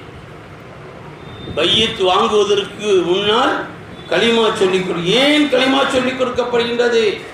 இந்த வாழ்க்கைக்கு முன்னால் வாழ்க்கை வாழ்ந்தாயே அந்த வாழ்க்கையில் உன்னிடத்தில் ஷிர்க் ஏற்பட்டிருக்கலாம், உன்னிடத்தில் குஃப்ரியத் ஏற்பட்டிருக்கலாம், உன்னுடைய வாழ்க்கை தவறி போயிருக்கலாம், நீ யகூதியாகவோ நஸ்ரானியோடு உன்னுடைய வாழ்க்கையில் உள்ள தவில் வாழ்ந்திருக்கலாம். நீ அந்த வாழ்க்கையை துறந்து விட்டு தூக்கி எறிந்து விட்டு நான் இப்பொழுது இஸ்லாத்தை ஏற்றுக்கொள்கின்றேன் என்று கரம் பிடித்தவர்களாக லா இலாஹ இல்லல்லாஹ் முஹம்மது ரசூலுல்லாஹ் என்று திருக்கலிமாவை சொல்லிவிட்டு தான் பையத்திற்குள் நுழைய வைக்கப்படுகின்றது. ஈமான் புதுப்பிக்கப்படுகின்றது. பையத் ஏன் அவசியம்? ஈமானை புதுப்பிப்பதற்காக அவசியம். வாழ்க்கையில் தவறுகள் இருக்கும், தவறுகளை திருத்திக் கொள்கிறார். என் கல்யாணத்தை கூட மாப்பிள்ளைக்கு என்ன சொல்லிக் கொடுக்குறாங்க? கலிமா சொல்லிக் கொடுத்துட்டான மாப்பிள்ளை ஈசா கோவிலே வாங்குறாங்க. ஏன் கலிமா சொல்லிக் கொடுக்குறாங்க? என் மாப்பிள்ளை எனக்கு அவருக்கு கலிமா தெரியாதா? எவ்வளோ பெரிய ஆலி மாப்பிள்ளை உட்கார்ந்தாரு, அவரு அந்த கலிமா தான் சொல்லணும். அஜித் சொல்லிக் கொடுப்பார், கலிமா சொல்லிக் கொடுத்துட்டு அதுக்கு பிறகு ஈசா கபூல் வாங்குவார். ஏன்? இப்போ நபியுடைய ஒரு பரிபூர்ணமான ஒரு சுன்னத்தை நிறைவேற்றுவதற்கு அவர் உள்ளே வந்திருக்கின்றார். கடந்த வாழ்க்கையில் தவறு இருக்கலாம், அந்த தவறில் தான் ஒரு தூய்மையாக வேண்டும் என்பதற்காக வேண்டி கலிமாவை சொல்லிக் கொடுத்து விட்டு அதற்கு பிறகு ஈசா கபூல் வாங்கப்படுகிறது. ஆக கலிமாவை அடிக்கடி புதுப்பித்துக் கொள்ள வேண்டும். அப்படித்தான் வாழ்ந்தார்கள் சஹாபாக்கள். சஹாபாக்களுடைய வாழ்க்கை அப்படித்தான் இருந்தது. ஒரு முறை உமர் ரலியல்லாஹு அவர்கள் மஸ்ஜித் நபவியிலே மூசா அலைஹிஸ்ஸலாம் அவர்களுக்கு இறங்கிய தௌராத் வேதத்தை ஓதிக்கொண்டிருக்கின்றார்கள். நபி ஸல்லல்லாஹு அலைஹி அவர்கள் மஸ்ஜித் நபவியிலே உள்ளே நுழைகின்றார்கள். உமர் ரலியல்லாஹு ஏதோ ஓதுவதை பார்த்துவிட்டு அவர் அருகில் போய் நிற்கின்றார்கள். நபி ஸல்லல்லாஹு அலைஹி பார்க்கின்றார்கள். உமர் தௌராத் ஓதுவதை நோட்டமிடுகின்றார்கள். தன் அருகில் நபி நிற்கிறார் என்பதையும் உமர் உணர்கின்றார்கள். உடனே அந்த தௌராத்தை மூடிவிட்டு நபியின் பக்கம் அஸ்ஸலாமு அலைக்கும் யா ரசூலல்லாஹ் என்று அமர்ந்திருந்த உமர் நின்று கொண்டிருந்த முஹம்மது ஸல்லல்லாஹு அலைஹி அவர்களுக்கு சலாம் உரைக்கின்றார்கள். நபியின் முகம் சிவந்து போகின்றது. நபியின் முகம் சிவந்து போகின்றது. உமர்லாகி ஏதோ நாம் தவறு செய்துவிட்டோம் என்பதை உணர்கிறார்கள். யா ரசூலுல்லாஹ், நான் தௌராத்தை தான் ஓதிக்கொண்டிருந்தேன் என்று தன்னுடைய செயலை அங்கே அவர்கள் தெரிவிக்கின்றார்கள். நபியிடத்திலே நான் தௌராத்தை தான் ஓதிக்கொண்டிருந்தேன் யா ரசூலுல்லாஹ் என்று சொல்லுகின்றார்கள். ஸல்லல்லாஹு சொன்ன வார்த்தை என்ன தெரியுமா? கடைசி நபியாக நான் வந்த பிறகு எனக்கு ஃபுர்கானுடைய வேதம் இறங்கிய பிறகும் கூட தௌராத்தை ஃபுர்கானை விட தௌராத் முக்கியமா? ஃபுர்கானே வந்த பிறகு ஒரு மனிதனுக்குரிய பரிபூரணமான திருக்குரான், பரிபூரணமான இறைவேதம், கடைசி வேதம், ஒரு மனிதனுக்குரிய எல்லா சட்டத்திற்கும் இறங்கிய பரிபூர்ணமான இறைவேதமே இறங்கிய பிறகு உனக்கு எதற்கு தௌராத்து ஓதிக்கொண்டிருக்கின்றாய் உமரே என்று நபிசாசம் கோபப்பட்டார்கள். அதற்காக தௌராத்து இறைவனுடைய வேதம்தான் இருந்தாலும் அதை விட பரிபூர்ணம் அடைந்த திருக்குரான், குர்ஆனே உனக்கு கிடைத்த பிறகு தௌராத்திலிருந்து நீ என்ன விளங்கிக் கொள்ளப் போகின்றாய்? நபி ஸல்லல்லாஹு அலைஹி வஸல்லம் அந்த அர்த்தம் உட்பட கேட்ட பொழுது உமரில்லாஹ் உடனடியாக புரிந்து கொண்டார்கள். உடனே புரிந்து கொண்டார்கள். ஆஹா, நாம் தவறு செய்து விட்டோம். உடனே எழுகின்றார்கள். உமரில்லாஹ் நபியினை கரத்தை பற்றுகின்றார்கள். உமரில்லாஹ் பற்றி சொல்லுகின்றார்கள், ரதீன பில்லாஹி ரப்பன் வபில் இஸ்லாமி தீனன் வபி முஹம்மது ஸல்லல்லாஹு அலைஹி வஸல்லம் நபிய்யும் ரசூலுல்லாஹ். அல்லாஹை புரிந்து கொண்டேன். ரதீனா பில்லாஹி ரப்பா, ரப்பை அல்லாஹை புரிந்து கொண்டேன். வபில் இஸ்லாமி தீனா, என்னுடைய தீன் இஸ்லாம் என்பதை புரிந்து கொண்டேன். வபி முஹம்மது ரசூலுல்லாஹ் ஸல்லல்லாஹு அலைஹி வஸல்லம் நபிய்யும் ரசூலுல்லாஹ், நபி ஸல்லல்லாஹு அலைஹி வஸல்லம் ரசூலுல்லாஹ் என்பதையும் நான் பொருந்திக் கொண்டேன் என்று நபியுடைய கரங்களை பற்றி சொல்கிறார்கள் என்று சொன்னால், சிறு தவறுகளுக்கு மன்னிப்பு கேட்டார்கள். சிறிய தவறு, அந்த தவறுக்கு கூட நபியுடைய கரம் பற்றி எங்கே ஈமான் பறிபோய்விடுமோ அந்த பயமச்சம் அவர்கள் உள்ளத்தில் இருந்தது. தங்கள் ஈமானை புதுப்பித்துக் கொள்கின்றார்கள். நபியுடைய கரம் பற்றி மீண்டும் ஈமானை புதுப்பித்துக் கொள்கிறார்கள் என்று சொன்னால், ஈமான் எந்த நிலையிலும் ஒரு மனிதனை விட்டு அகலலாம். ஒரு மனிதனின் உள்ளத்திலிருந்து ஈமான் எந்த சூழ்நிலையிலும் அவனை விட்டு விலகலாம். ஈமான் என்பது ஒரு மனிதனுடைய கட்டுப்பாட்டிற்கு உள்ளது அல்ல. முதலில் நாம் புரிந்து கொள்ள வேண்டும், ஈமான் என்பது ஒரு மனிதனுடைய தன்னுடைய சுய கட்டுப்பாட்டில் உள்ள விஷயம் அல்ல. ஈமான் என்பது அல்லாஹுடைய திருப்பொக்கிஷம். அது அல்லாஹுக்கே உரியது, அவனுக்கே உரியது. அவன் நம்மிடத்தில் இனாமாக கொடுத்துள்ளான். எப்பொழுது வேண்டால் நினைத்தால் பறித்துக் கொள்ளலாம் ஈமானை. ஈமான் எப்போது நினைத்தாலும் அல்லாஹ் பறித்துக் கொள்வான், பிடித்துக் கொள்வான். அது அவனுக்கு உரிமை இருக்கின்றது. எவன் கொடுத்தானோ அவன் பறித்துக் கொள்வான். ஈமான் என்பது சுய இஷ்டத்தில் இல்லை. அதனால்தான் இதையெல்லாம் புரிந்து கொண்ட அன்பியாக்கள், அதை புரிந்து கொண்ட சஹாபாக்கள், அவர்கள் எல்லாம் அல்லாஹை பயந்து வாழ்ந்தார்கள். எங்கே என் ஈமான் பிடுங்கப்பட்டு விடுமோ, எங்கே என்னுடைய பாவத்தின் காரணமாக நான் தண்டிக்கப்படுவேனோ, அவர்கள் பயமச்சல் அவர்களுக்கு உள்ளத்தில் இருந்தது. அந்த ஈமானுடைய பயமச்சம் இருந்தது.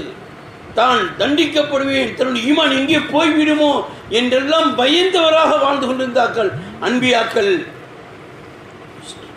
சஹாபாக்கள், இறைநேசர்கள் எல்லாம். நமக்கு பயமச்சம் இருக்கின்றதா?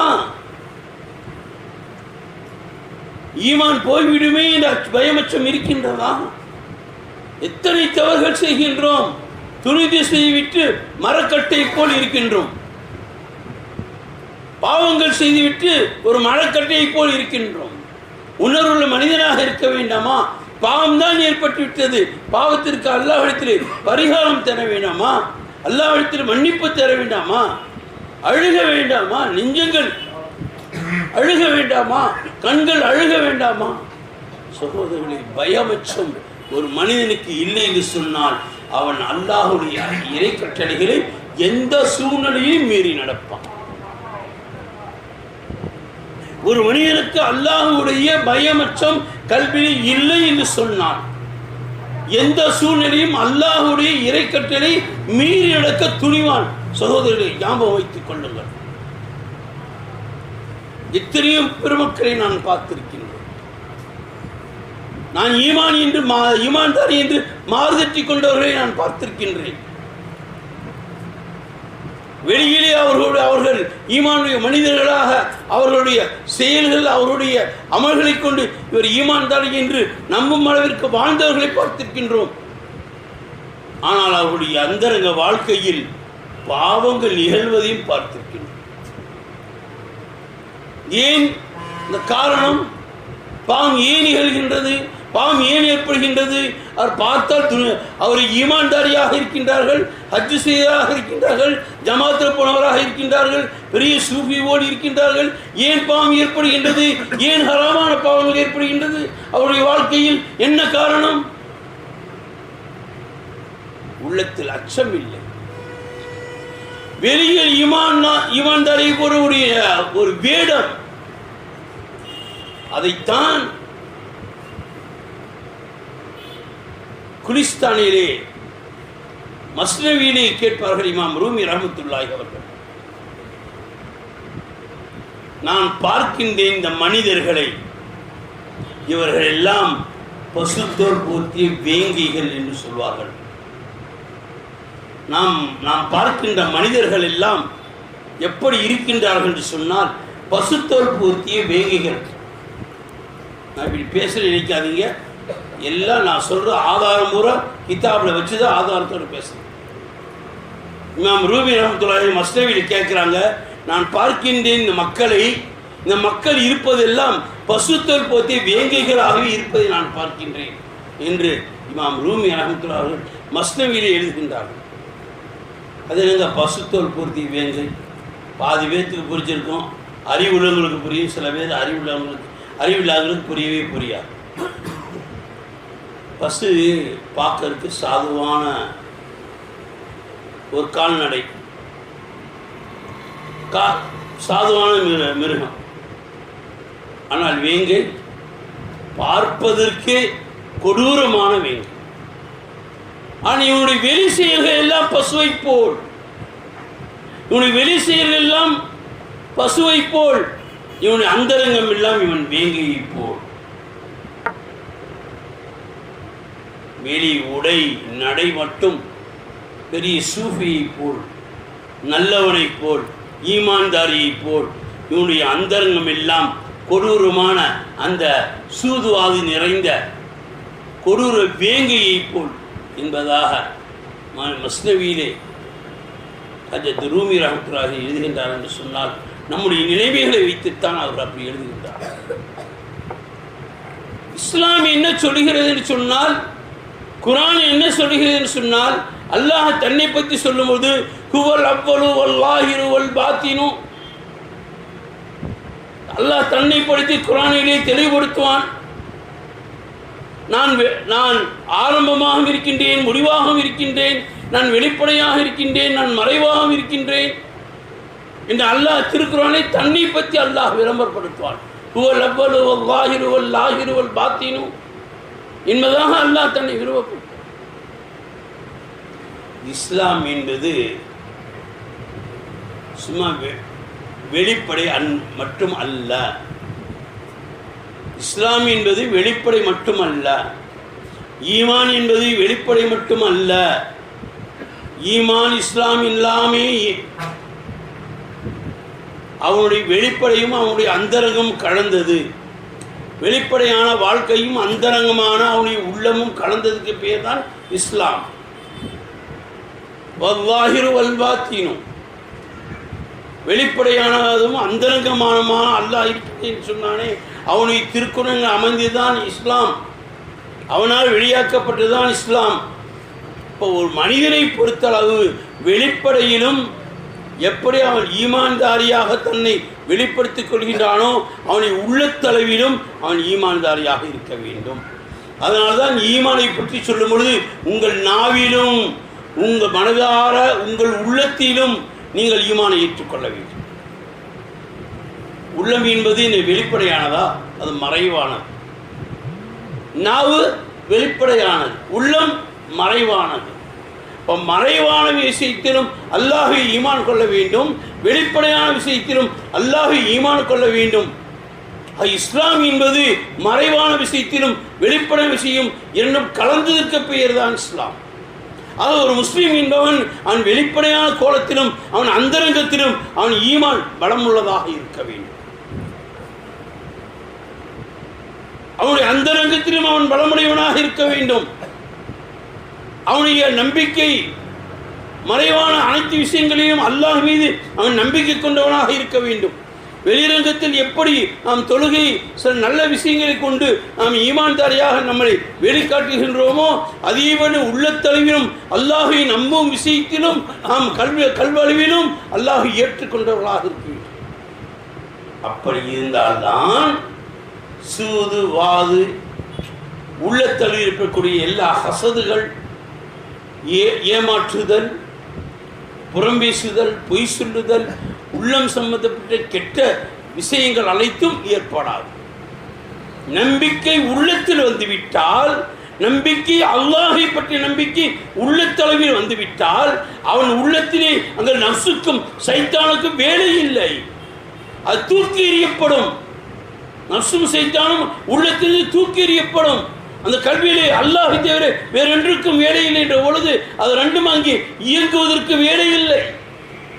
அவுலியாக்கள், நாவாக்கள், இறைநேசர்கள், அன்பியாக்கள் எல்லாம் அவருடைய வாழ்க்கை உள்ளத்தளவிலும் அவர்கள் அல்லாஹ் மீது நம்பிக்கை கொண்டு வாழ்ந்தார்கள், வெளியிலும் அல்லாஹை நம்பிக்கை கொண்டு வாழ்ந்தார்கள். அதுதான் ஈமான்.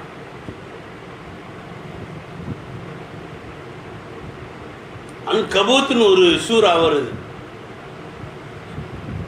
20 ஜூஸ்ல கடைசியில், முக்கால் ஜூஸ்க்கு மேலே அல்லாஹ் ஒரு சூறாய அன்கபூத்னு ஒரு சூறா, அதில் அதுக்கு பேர் சிலந்தி வளை. அன்கபூத்னு சிலந்தி, அதை பற்றியே அதில் ஒரு சூறா இருக்கு. அதில் அல்லாஹ் சொல்ல, அந்த சிலந்தி பார்த்திருப்பீர்கள், சிலந்தி வலை பார்த்திருப்பீர்கள். சிலந்தி நடுவுலகள் தன்னை சுற்றி கூடு கட்டிக்கும், வலை பின்னிக்கும், அது நடுவில் இருக்கும். அந்த வலை பிசுபிசுப்பு உள்ளதாக இருக்கும், தான் நடுவில் இருக்கும், தன்னை சுற்றி வலை கட்டிக்கும். அந்த சிலந்தி நினைக்குமா,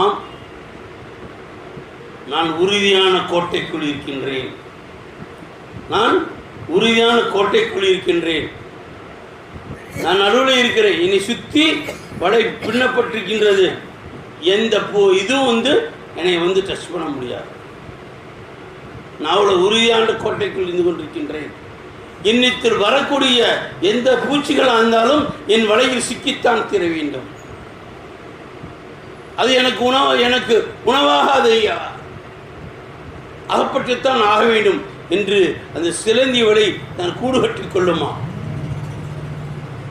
அல்லாஹ் இந்த விஷயத்தை சொல்லிவிட்டு சொல்கின்றான், இவை முட்டாள்கள் எல்லாம் இந்த சிலந்தியை போன்றவர்கள். அல்லாஹ் ஊமை சொல்லி திருக்குறானை பாருங்க, நிறைய விஷயங்கள் ஊமைகள் சொல்லி சொல்லி அல்லாஹ் காமிப்பான். அல்லாஹ் இங்கே சொல்றான், இந்த சிலந்தி இந்த சிலந்தியை பற்றி அல்லாஹ் சொல்லிட்டு முட்டாள்களுக்கு இதுதான் ஒரு உதாரணம், முட்டாள்களுக்கு இதான் உதாரணம். வாங்க சொல்றாங்களா?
اللهم ارحمنا والسلام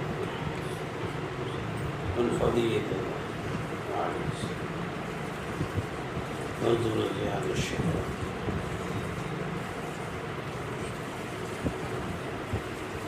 அல்லாஹ் இந்த சிலந்தியை பற்றி திருக்குரானை குறிப்பிடும்போது முட்டாள்களுக்கு சமம், இந்த ஓமை முட்டாள்களுக்கு தகுந்த ஓமை என்று அல்லாஹ் குறிப்பிடுகிறார். ஏன்னா முட்டாள்கள் தன்னை சுற்றி இருக்கக்கூடிய சில பாதுகாப்பு வளையங்களை ஏற்படுத்தி கொண்டு, இப்போ ஒரு ரவுடி இருக்கான்னு வச்சுருக்கு, சில தன்னை சுற்றி தன்னை பாதுகாக்கக்கூடிய சில நபர்களை ஏற்படுத்தி கொண்டு தான் தான் பெரிய தாதான்னு இருப்பான். தான் தான் பெரிய தாதா, என்னை யாரும் அசைக்க முடியாது, நான் என்னை சுற்றி இத்தனை பேர் இருக்காங்க, என்னை யாரும் அசைக்க முடியாது அப்படின்னு இருப்பான். அந்த தாதாவையும் போட்டு தள்ளிடுறாங்க. அந்த தாதாவையும் போட்டு தள்ளிடுறாங்க. அதைத்தான் அல்லாஹ் இந்த முட்டாள்கள் தங்களை சுற்றி இருக்கக்கூடிய அந்த பாதுகாப்பை சிறந்தி வலைக்கு அல்லாஹ் ஒப்பிடுகின்றான். எப்படி அது ஊதுனா அந்த சிறந்தி வலை என்ன ஆயிரும்?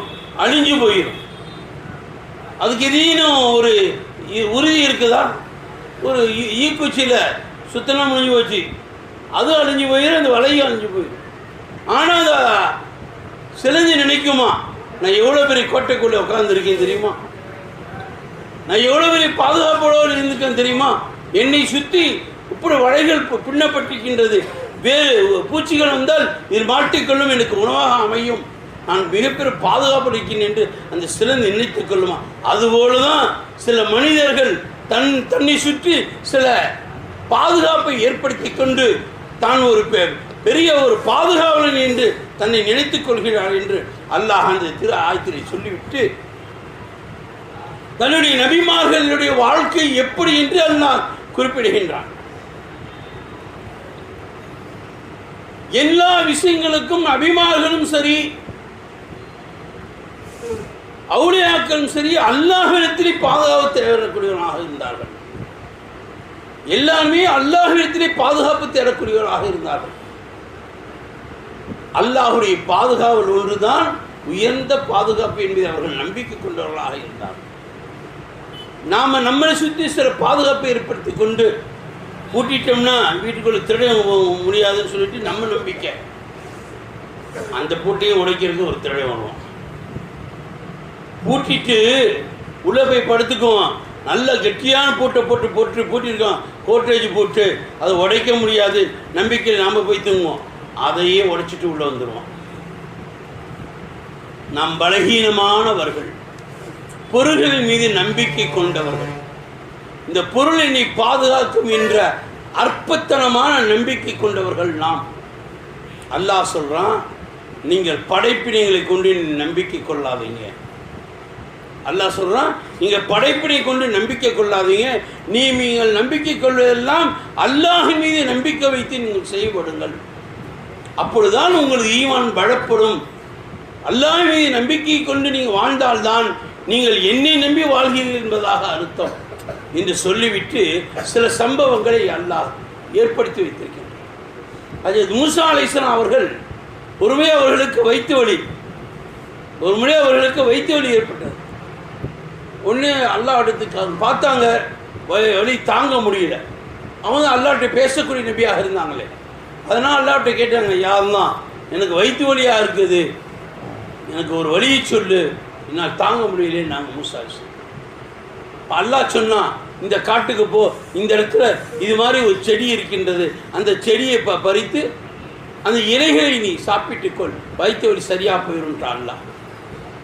மூசா அலைஹிஸ்ஸலாம் அவர்கள் நேராக போனாங்க, அந்த செடியுடைய இலைகளை பறித்தாங்க, சாப்பிட்டாங்க, வயிற்று வலி சரியாக போச்சு. வயிற்று வலி சரியாக போச்சு. இப்போ மூசா அலைஹிஸ்ஸலாம் யார்கிட்ட பாதுகாப்பு தேடினாங்க? அல்லாஹ்விடத்திலே பாதுகாப்பு தேடினால் அல்லாஹ் சொன்னான், இந்த இலையை சாப்பிடு என்று சொன்னால் சாப்பிட்டார்கள், வயிற்று வலி சரியாக போயிடுச்சு. சில வருடங்களுக்கு பிறகு மூசா அலைஹிஸ்ஸலாம் மீண்டும் அந்த மாதிரி வயிற்று வலி ஏற்பட்டுச்சு. அப்போ மூசா அலைஹிஸ்ஸலாம் நேராக போனாங்க, அந்த செடிகிட்ட போனாங்க, அந்த இலைகளை படித்தாங்க, சாப்பிட்டாங்க. இப்போ வயிற்று வலி சரியாகலை. அதே இலை சாப்பிட்டாங்க, வயிற்று வலி சரியாயிடுச்சு. இப்போ அதே இலையை போய் சாப்பிட்றாங்க, வயிற்று வலி சரியாகலை. ஏன்னா சரியாகலை, இந்த இலை தான் நல்லா சொன்னோம், அதான் சாப்பிட்டோம், சரியாயிடுச்சு, இப்போ சரியாகலை. மீண்டும் அல்லாஹ்கிட்ட போனாங்க, யா அல்லாஹ் எனக்கு வயிற்று வலியாக இருக்குது, நீ அன்னைக்கு சொன்னியே அந்த இலையை சாப்பிட்டு இப்போ எனக்கு வலி சரியாகலையே. மூசா அலைஹிஸ்ஸலாம் போய் சொன்னாங்க. அல்லாஹ் சொன்னான், அன்னைக்கு என்கிட்ட கேட்ட, அன்னைக்கு வயிற்று வலி யார்கிட்ட கேட்ட? என்கிட்ட கேட்ட. அப்போ நான் சொன்னேன் அந்த இலையை சாப்பிடுன்னு சொன்னேன். இன்னைக்கு வயிற்று வந்தோடனே என்கிட்ட கேட்டியா? யார்கிட்ட கேட்ட?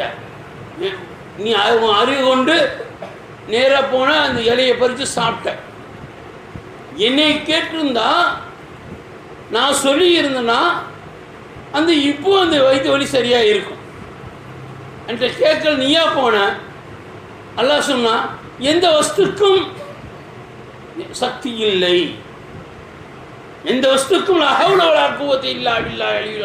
எந்த வஸ்துக்கும் சக்தி இல்லை அல்லாஹ்வை தவிர. என்கிட்ட கேட்டிருந்தா அது உனக்கு மருந்தாக அமைஞ்சிருக்கும். அல்லாஹ் சொன்னா நான் படைக்கும் போது ஒவ்வொரு பொருள்களும் விஷமாகத்தான் படைக்கிறேன். நான் படைக்கும் பொழுது ஒவ்வொரு பொருளும் விஷமாகத்தான் படைக்கின்றேன். எப்பொழுது என் பெயரை சொல்லப்படுகின்றதோ அது உங்களுக்கு உணவாக மாறிவிடுகின்றது. எப்பொழுது என் பெயரை நீங்கள் சொல்லுகின்றீர்களோ அது உங்களுக்கு உணவாக ஹலாலாக பார்க்கப்படுகின்றது. அதனால் நீ என்னிடத்தில் அல்லவா நீ உதவி தேட வேண்டும் என்றார். மூசா அல்லாஹ் கடிந்து கொண்டான். இப்போ இந்த சம்பவத்திலிருந்து நாம் விளங்க வேண்டியது, அல்லாஹ்விடத்தில் எந்த ஒரு விஷயங்களிலும் நாம் உதவி தேட வேண்டும். அந்த உதவி தான் நமக்கு சிஃபாக்கு. ஆனால் இப்போ என்ன செய்கிறோம்? வயிற்றில் வந்துருச்சு, காய்ச்சல் வந்துருச்சு, இதேன்னு ஒன்று வந்துருச்சு, நேராக எந்த டாக்டர்கிட்ட போகலாம், யார் ஸ்பெஷலிஸ்ட்டு, அவர்கிட்ட போய் பார்க்கலாம், அவர்கிட்ட போய் பார்க்கலாம். இதுதான் நம்முடைய எண்ணங்கள். அந்த ஹாஸ்பிட்டலில் போய் பார்க்கலாம், அந்த டாக்டர்கிட்ட போய் பார்க்கலாம். அல்லாஹ்விடத்தில் உதவி தேடுகின்றோமா? அல்லாஹ் திருக்குர்ஆனில் ஒரு இடத்தில் சொல்வான், நீங்கள் தொழுது விட்டு அல்லாஹ்விடத்தில் எந்த ஒன்றுக்கும் உதவி தேடுங்கன்னு சொல்லுவான். நீங்கள் தொழுது விட்டு அல்லாஹ்விடத்தில் எந்த ஒன்றுக்கும் உதவி தேடுங்கன்னு சொல்லுவான். நாம் என்ன செய்கிறோம்? இதே ஒரு வலி ஏற்பட்டுச்சு, இதே ஒரு நோய் ஏற்பட்டுச்சு, உடனே தூக்கிட்டு ஓடு டாக்டர்கிட்ட, ஹாஸ்பிட்டலுக்கு தூக்கிட்டு ஓடு, அங்கே போனால் சரியாக போயிடும். அல்லாஹுடைய நம்பிக்கை மறந்து விட்டு ஒரு அடியானுடைய உதவியை கொண்டு, ஒரு ஸ்தாபனத்தை கொண்டு உங்களுக்கு சிஃபா கிடைக்கும் என்று நீங்கள் சென்றால் உங்கள் மூத்து வரைக்கும் அந்த வியாதி சரியாகாது. உங்களுடைய மூத்து வரைக்கும் அந்த வியாதி சரியாகாது. நீங்கள் எவ்வளோ மாத்திரை சாப்பிட்டுருக்கீங்க சரியாகாது. எப்பொழுது நீங்கள் அல்லாஹ்வுடைய உதவியை தேடிவிட்டு அதற்கு பிறகு நீங்கள் மருத்துவம் செய்தால் அந்த மருத்துவ உடனே குணமாகும். நபி ஸல்லல்லாஹு அலைஹி வஸல்லம் அவர்கள் பத்ருடைய யுத்தத்திலே பாதுகாப்பிற்காகத்தான் பத்ரிலே போய் தங்கினார்கள். 313 சஹாபாக்களோடு ஆயுதங்கள் கொண்டு ஏந்தி செல்லவில்லை. ஈமானுடைய இந்த 313 சஹாபிகளை அழைத்து கொண்டு சென்றார்கள். பார்த்தால் ஆயிரக்கணக்கான எதிரிகள், குஃபார்கள், அவர்கள் ஆயுதங்களோடு சூழப்பட்டு வாகனங்களோடு, ஒட்டகங்கள், யானைகள் போன்ற பெரும் வாகனங்களோடு அவர்கள் ஆயுதங்களோடு வந்து நிற்பதை சபிஸ்தாசம் பார்த்து, இவர்கள் திருப்பதோ வெறும் 313 சஹாபாக்கள், எந்த ஆயுதங்களும் இல்லை. ஆனால் அவர்களிடத்தில் ஆயுதங்கள், அவர்களிடத்தில் வாகனங்கள் எல்லாம் இருக்கிறது. நபி ஸல்லல்லாஹு அலைஹி வஸல்லம் இதை பார்த்துவிட்டு சுஜூதில் விழுந்துட்டார். சுஜூதில், யா அல்லாஹ், எதிரிகள் ஆயிரக்கணக்கான எதிரி இருக்கின்றார்கள், படைப்பட்டாளங்களோடு அவர்கள் ஆயுதங்களோடு வந்திருக்கின்றார்கள், நாங்கள் நிராயுதபாணிகளாக இருக்கின்றோம். இறைவா, அவர்கள் எதிர்த்து எப்படி நாங்கள் போரிடுவது? இவர்களோடு போரிட்டால் எங்களுக்கு அழிவுதானே ஏற்படுத்தும். இறைவா, எங்களுக்கு நீ உதவி செய் என்று அல்லாஹ்விடத்தில் இரவு முழுவதும் சுஜூதில் இருந்தார்கள். இரவு முழுவதும் சுஜூதில் இருந்தார்கள் விஸ்வலாஸ் அவர்கள்.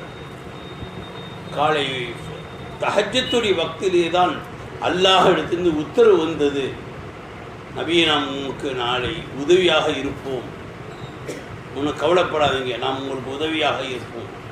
அல்லாஹ் சுப செய்தி சொன்னோம். அதுக்கு பிறகுதான் அந்த விஸ்வலாசனம் தலையை உயர்த்தினார்கள். அவர்களே படைக்கு தளபதியாக இருந்து சென்றார்கள். பத்ர் யுத்தத்தில் வெற்றி கண்டார்கள். எதிரி கூடாரத்தில் பெரும் பெரும் அபூஜஹல், அபுல் அஹப் எல்லாம் வெற்றி கொள்ளப்பட்டார்கள். முஸ்லிம்களுக்கு வெறும் 14 சஹாபாக்கள் மட்டும்தான் அல்லாஹ் பலாயிரக்கணக்கான மலக்குகளை இறக்கி அல்லாஹ் அந்த பதில் விட்டு காலச்சில்லை. விஸ்லதாஸ் அவர்கள் எந்த ஒன்று எது ஒன்றையும் உடனடியாக அவர்கள் தாங்களாக இது முடிவு செய்யவில்லை. அல்லாஹிடத்து உதவி தேடினார்கள். அல்லாஹ் உன்னுடைய உதவி தவிர ஒன்றும் இல்லை, இந்த படை அழிந்து விட்டால் உன் பெயரை சொல்லக்கூடியவர்கள் யாரும் இருக்க மாட்டார்கள் என்று அல்லாஹை கெஞ்சி அழுதார்கள். அல்லாஹ் உதவி செய்தார். அல்லாஹை நாம் பாதுகாவலாக ஏற்றுக்கொள்ளும் பொழுது, நம்முடைய பாதுகாவலாக அல்லாஹை ஆக்கிக் கொள்ளும் பொழுது அல்லாஹ் நிச்சயம் நமக்கு உதவியை செய்வான். ஒரு தற்காப்பு யுத்தத்திற்காக சென்றுவிட்டு நபி ஸல்லல்லாஹு அலைஹி வஸல்லம் அவர்களும் மற்ற சஹாபிகளும் அவர்கள் மதீனாவுக்கு திரும்பி கொண்டிருக்கக்கூடிய வேளையிலே கடைசியாக விட்டு வரக்கூடிய பொருள்களை எல்லாம் சேகரிப்பதற்காக வேண்டி ஒரு சஹாபியை நியமிப்பார்கள். எப்பொழுதும் அந்த சஹாபி அங்கும் இங்கும் யாரையும் விட்டு சென்றிருக்கின்றார் என்று பார்த்து வரும் பொழுது ஆயிஷா அவர்கள் தன்னுடைய சுயதேவைக்காக வெளியில் சென்றவர்கள் கூட தன்னுடைய பல்லக்கிற்கு திரும்பவில்லை.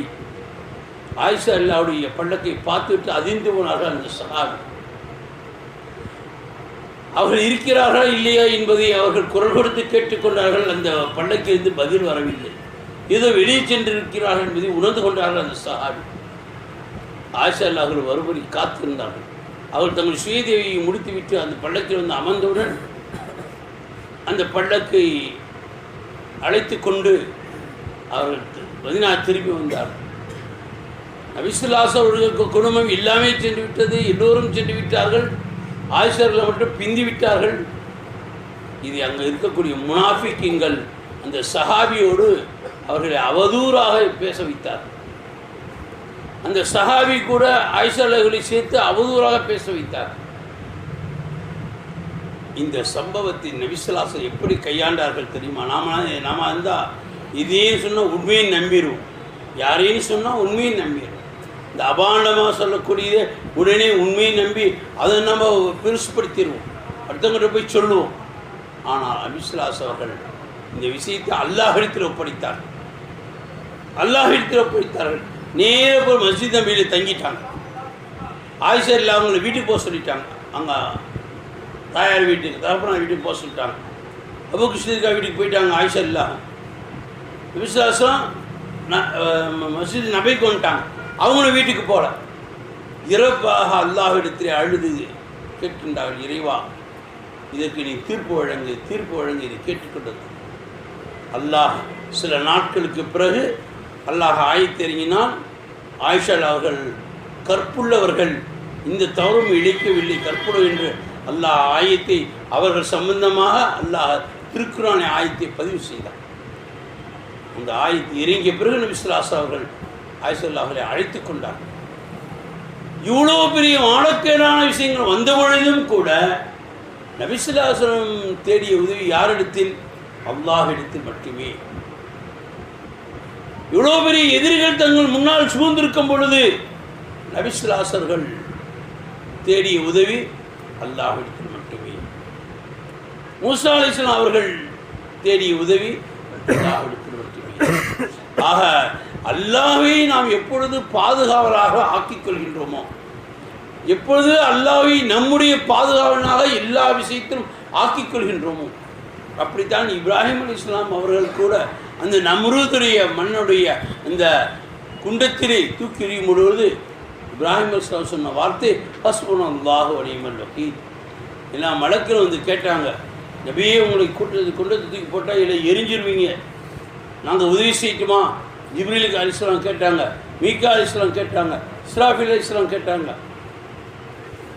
இப்ராஹிம் அலைஹிஸ்ஸலாம் சொன்ன ஒரே வார்த்தை ஹஸ்புனல்லாஹு வ நிஅமல் வக்கீல்.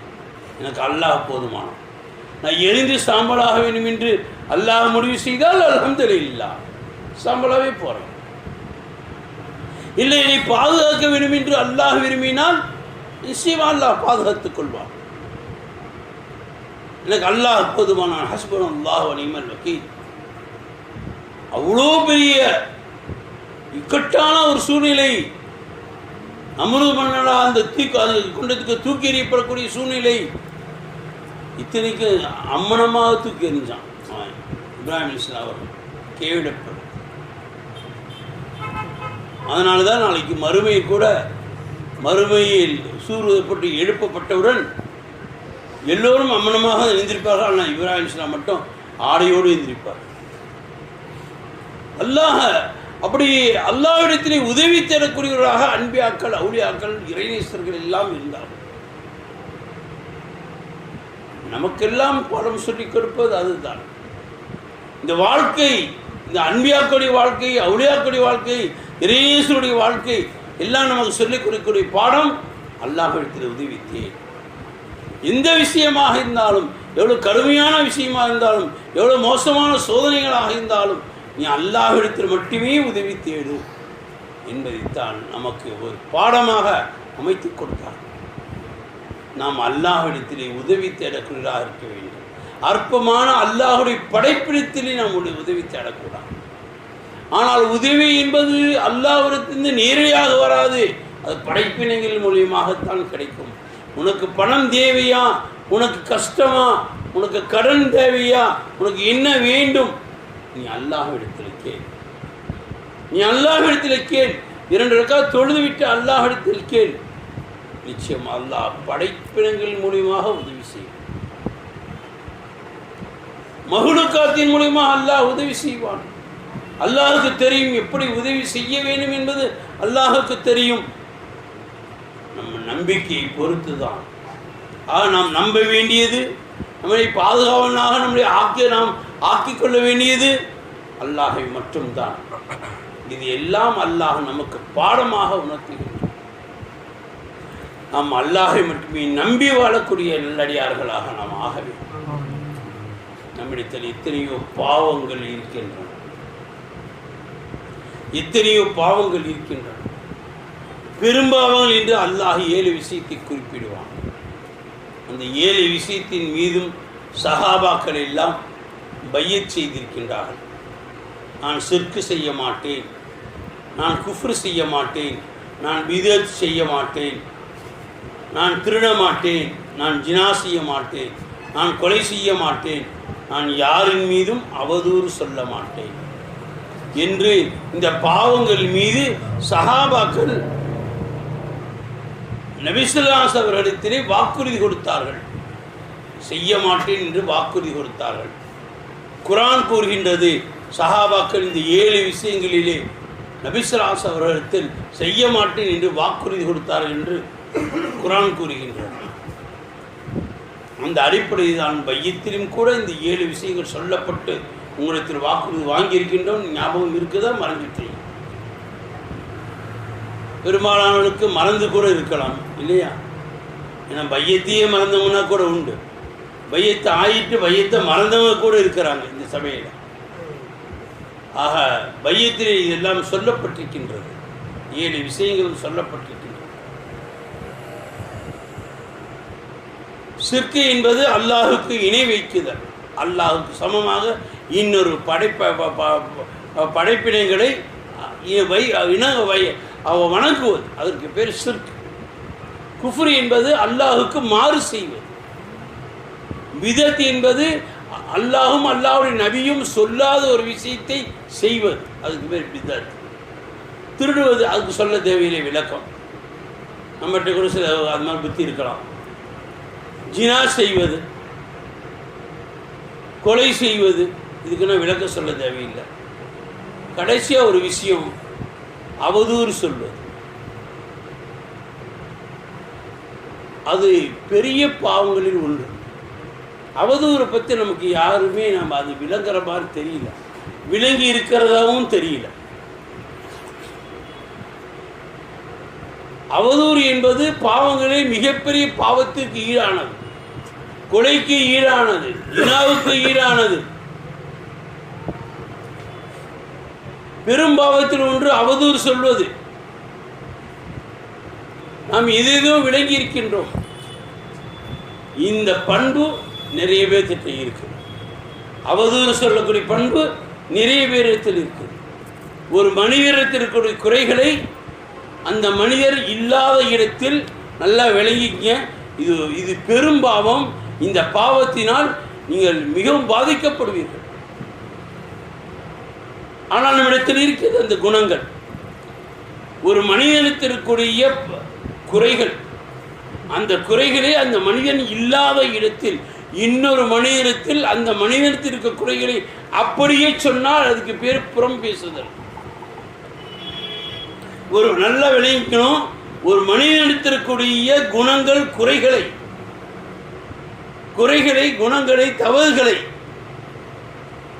அவர் இல்லாத இடத்தில் இன்னொரு மனிதனத்தில் அப்படியே சொன்னால் அதற்கு பேரு புறம் பேசுதல். அதுவும் பாவமான செயல்தான். ஆனால் அவதூறு என்பது ஒரு மனிதனத்தில் இல்லாத ஒன்றை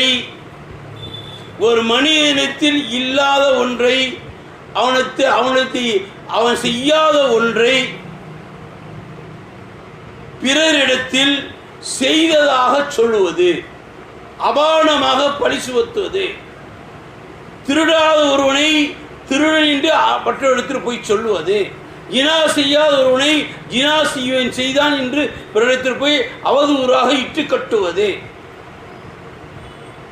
ஒரு மனிதன் செய்யாத தவறுகளை அடுத்தவனிடத்தில் போய் இட்டுக்கட்டி சொல்வது, அவன் செய்ததாக சொல்வது.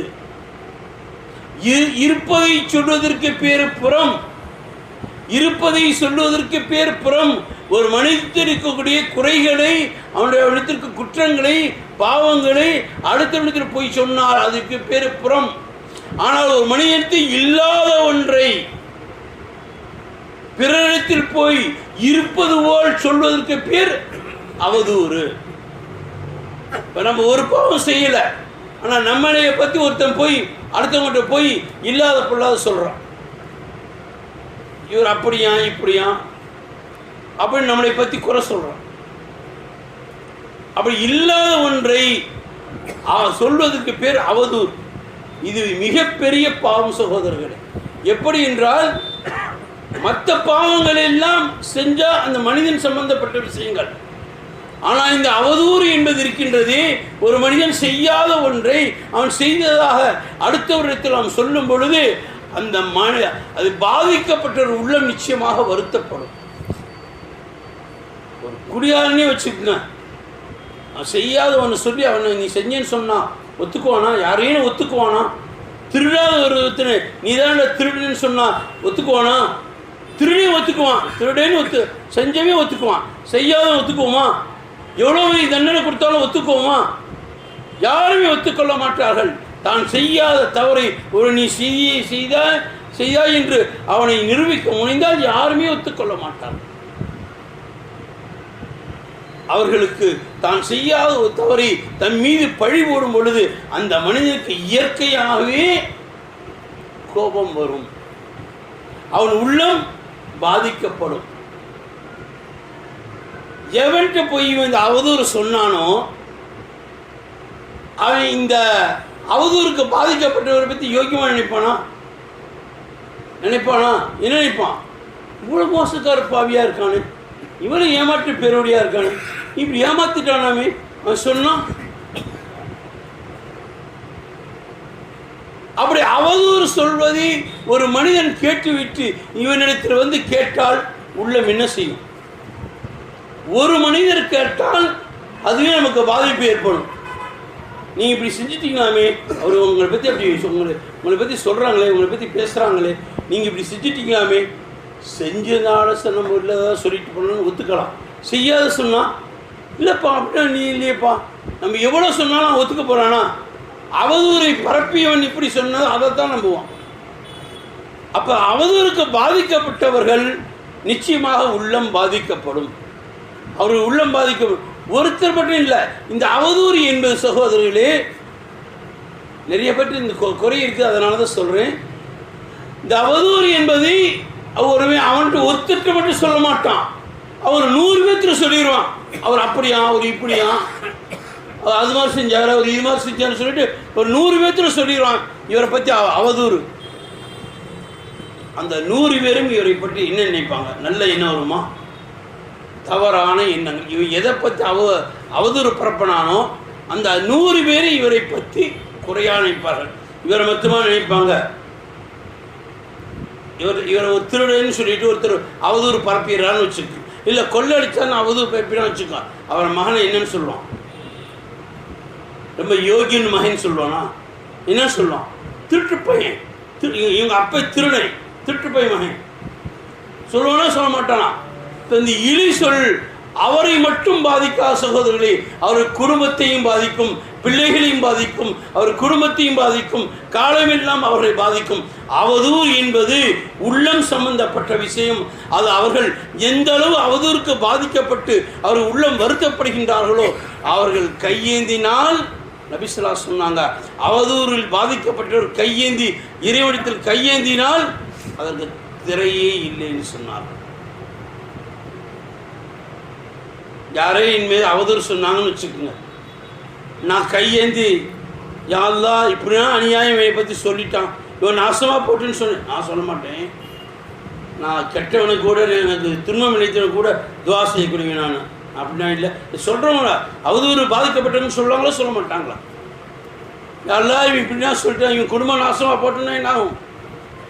உடனடியே அந்த திரையிலே சகோதரர்களே அல்லாஹ் ஏற்றுக்கொள்வான். காரணம் இவன் உள்ளம் பாதிக்கப்பட்டவன், இவனுடைய குடும்பம், இவனுடைய கண்ணியம், இவனுடைய மரியாதை எல்லாமே பாதிப்புக்குள்ளாகிவிடும்.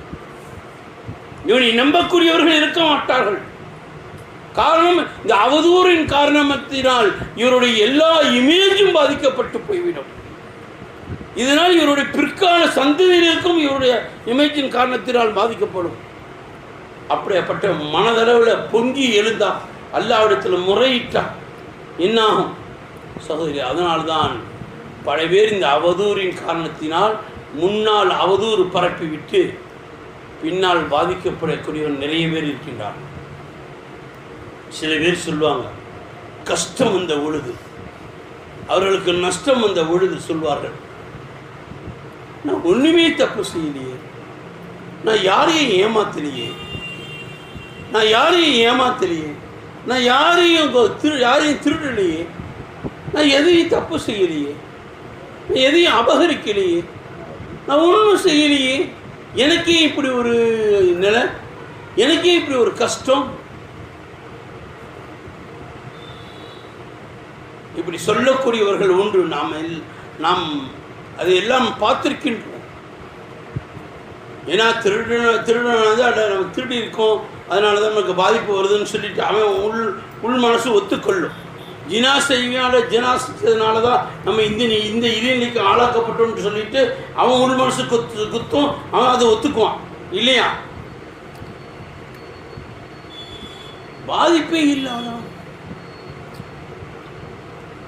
அல்லாஹ்விடத்திலே இந்த மனிதர் கையேந்தினால் அழிக்கப்பட்டு போயிடும்.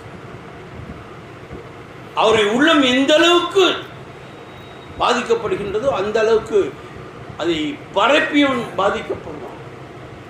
அதனால இன்னைக்கு நம்ம அவதூறு பரப்பிடலாம், ஒரு காலம் வரும் நாம் அவதூறு பரப்பியதற்குரிய தண்டனைகள் நம் மீது இறங்கும். நான் ஒன்றும் செய்யலையே, எந்த தப்பும் செய்யலையே, திருடலையே, யாரையும் ஏமாத்தலையே, நான் அநியாயம் செய்யலையே, கொள்ளடிக்கலையே, ஒன்றும் செய்யலையே, ஏன் எனக்கு இப்படி கஷ்டம் வந்துச்சு, ஏன் எனக்கு இது மாதிரி நஷ்டம் வந்துச்சு அப்படின்னு சொல்லுவான். ஆனால் அவன் செய்த அவதூறு அவனுக்கு ஞாபகம் இருக்கு. இந்த அவதூறின் காரணத்தினால்தான் பல பேர்கள் பாதிக்கப்படுகின்றார்கள். இந்த அவதூறின் காரணத்தினால்தான் பல பேர் பாதிக்கப்படுகின்றார்கள். அந்த அவதூறுக்கு ஆளாக்கப்பட்ட பொழுது யார் அது அவதூறுக்கு ஆளானார்களோ அவர் அல்லாஹ்விடத்திலே எப்படி பொங்கி இருப்பார், எப்படி கதறி அழுது இருப்பார். அவருடைய இமேஜ், அவருடைய கௌரவம், மரியாதை எல்லாம் பாதிக்கப்பட்டு அல்லாஹ்விடத்தில் எவ்வளவு கெஞ்சி இருப்பார். அதனை பாதிப்பை அல்லாஹ் இவனுக்கு வயதான பொழுது அல்லாஹ் கொடுப்பான், அதற்குரிய தண்டனை கொடுப்பான். ஹதீஸ் ஒன்று வருகின்றது, ஒரு மனிதனை பற்றி நான் அவதூறு சொன்னால், ஹதீஸ் ஒன்றை நல்லாக கேட்டுக்கொள்ளுங்கள், ஒரு மனிதனை பற்றி நாம் அவதூறு சொன்னால் அந்த அவதூறுக்கு நாம் ஆளாகாதவரை நமக்கு மரணம் வராத சகோதரர்கள். ஒருத்தரை பற்றி குற்றம் சொன்னோம், ஒருத்தரை பற்றி அவதூறு சொன்னோம், இல்லாத ஒன்றை பற்றி அவரை பற்றி குறை சொல்லிட்டோம் அப்படின்னா அந்த குறைக்கு நாம் ஆளாகாதவரை நமக்கு மௌத்து வராது. ஹதீஸ். அப்ப இன்னைக்கு என்ன வேணாலும் வாயில சொல்றது அர்த்தம் இல்லை, அதை நம்ம அனுபவிச்சுட்டு தான் மூத்த போவோம். இன்னைக்கு பிறரை பற்றி நம்ம குறை சொல்றது பெரிய விஷயம் இல்லை, குறை சொல்லிட்டு போயிடலாம். அவர்கிட்ட அந்த குறை இல்லைன்னா யாரை பற்றி குறை சொன்னோம், அந்த குறையுடையவராக அவர் இல்லை என்று சொன்னால் அந்த குறைக்கு நாம் ஆளாகாத வரை நமக்கு மூத்து வராது. ஹதீஸ் உண்மை, பொய்யாகாது. அதனால் இந்த அவதூறு என்ற விஷயத்திலே ஒரு மனிதன் உள்ளம் பாதிக்கப்படுகின்றது. நாம் யாரை பற்றியும் அவதூறு சொல்லக்கூடாது. அவதூறு மிகப்பெரிய குற்றம். ஏன் கொலையை விட மிகப்பெரிய குற்றம். கொலை செஞ்சு அந்த நேரத்துக்கு முன்னாடி அந்த குடும்பத்துடைய பாதிப்பு இருக்கும், அப்புறம் கொஞ்ச நாள் போனால் அந்த பாதிப்பு மறந்துடும். ஜினா அன்னையோடு சரி, அதுக்கு பிறகு அந்த பாவம் கெஞ்சி கேட்டால் மன்னிக்கப்படும். இது அப்படி இல்லை. அவதூறு, இன்று நீங்கள் அவதூறு யாருமே சொல்லியிருந்தால் இந்த உலகத்திலும் தண்டிக்கப்படுவோம். இதுக்கு நாளைக்கு அல்லாஹுடைய மன்றத்திலே கொண்டு போய் நிறுத்தப்பட்டு நாம் அவதூறு சொன்னோமே, அங்கே அல்லாஹும் இடத்தில் கேள்வி எடுக்கப்படுவோம். அவதூறு மிகப்பெரிய பாவம். யார் மீதும் நாம் இட்டுக்கட்டி இல்லாத ஒன்று சொல்லக்கூடாது. பல பேரிடத்தில் இந்த குறைகள் இருக்கிறது சகோதரர்களே. அதனால்தான் இந்த பாவங்கள் கொடிய பாவங்கள் என்பதால் தான் நபி ஸல்லல்லாஹு அலைஹி அவர்கள் சஹாபாக்களிடத்திலே நான் அவதூறு சொல்ல மாட்டேன் என்ற வார்த்தையை பையத்தாக பெற்றார்கள் ஸல்லல்லாஹு அலைஹி.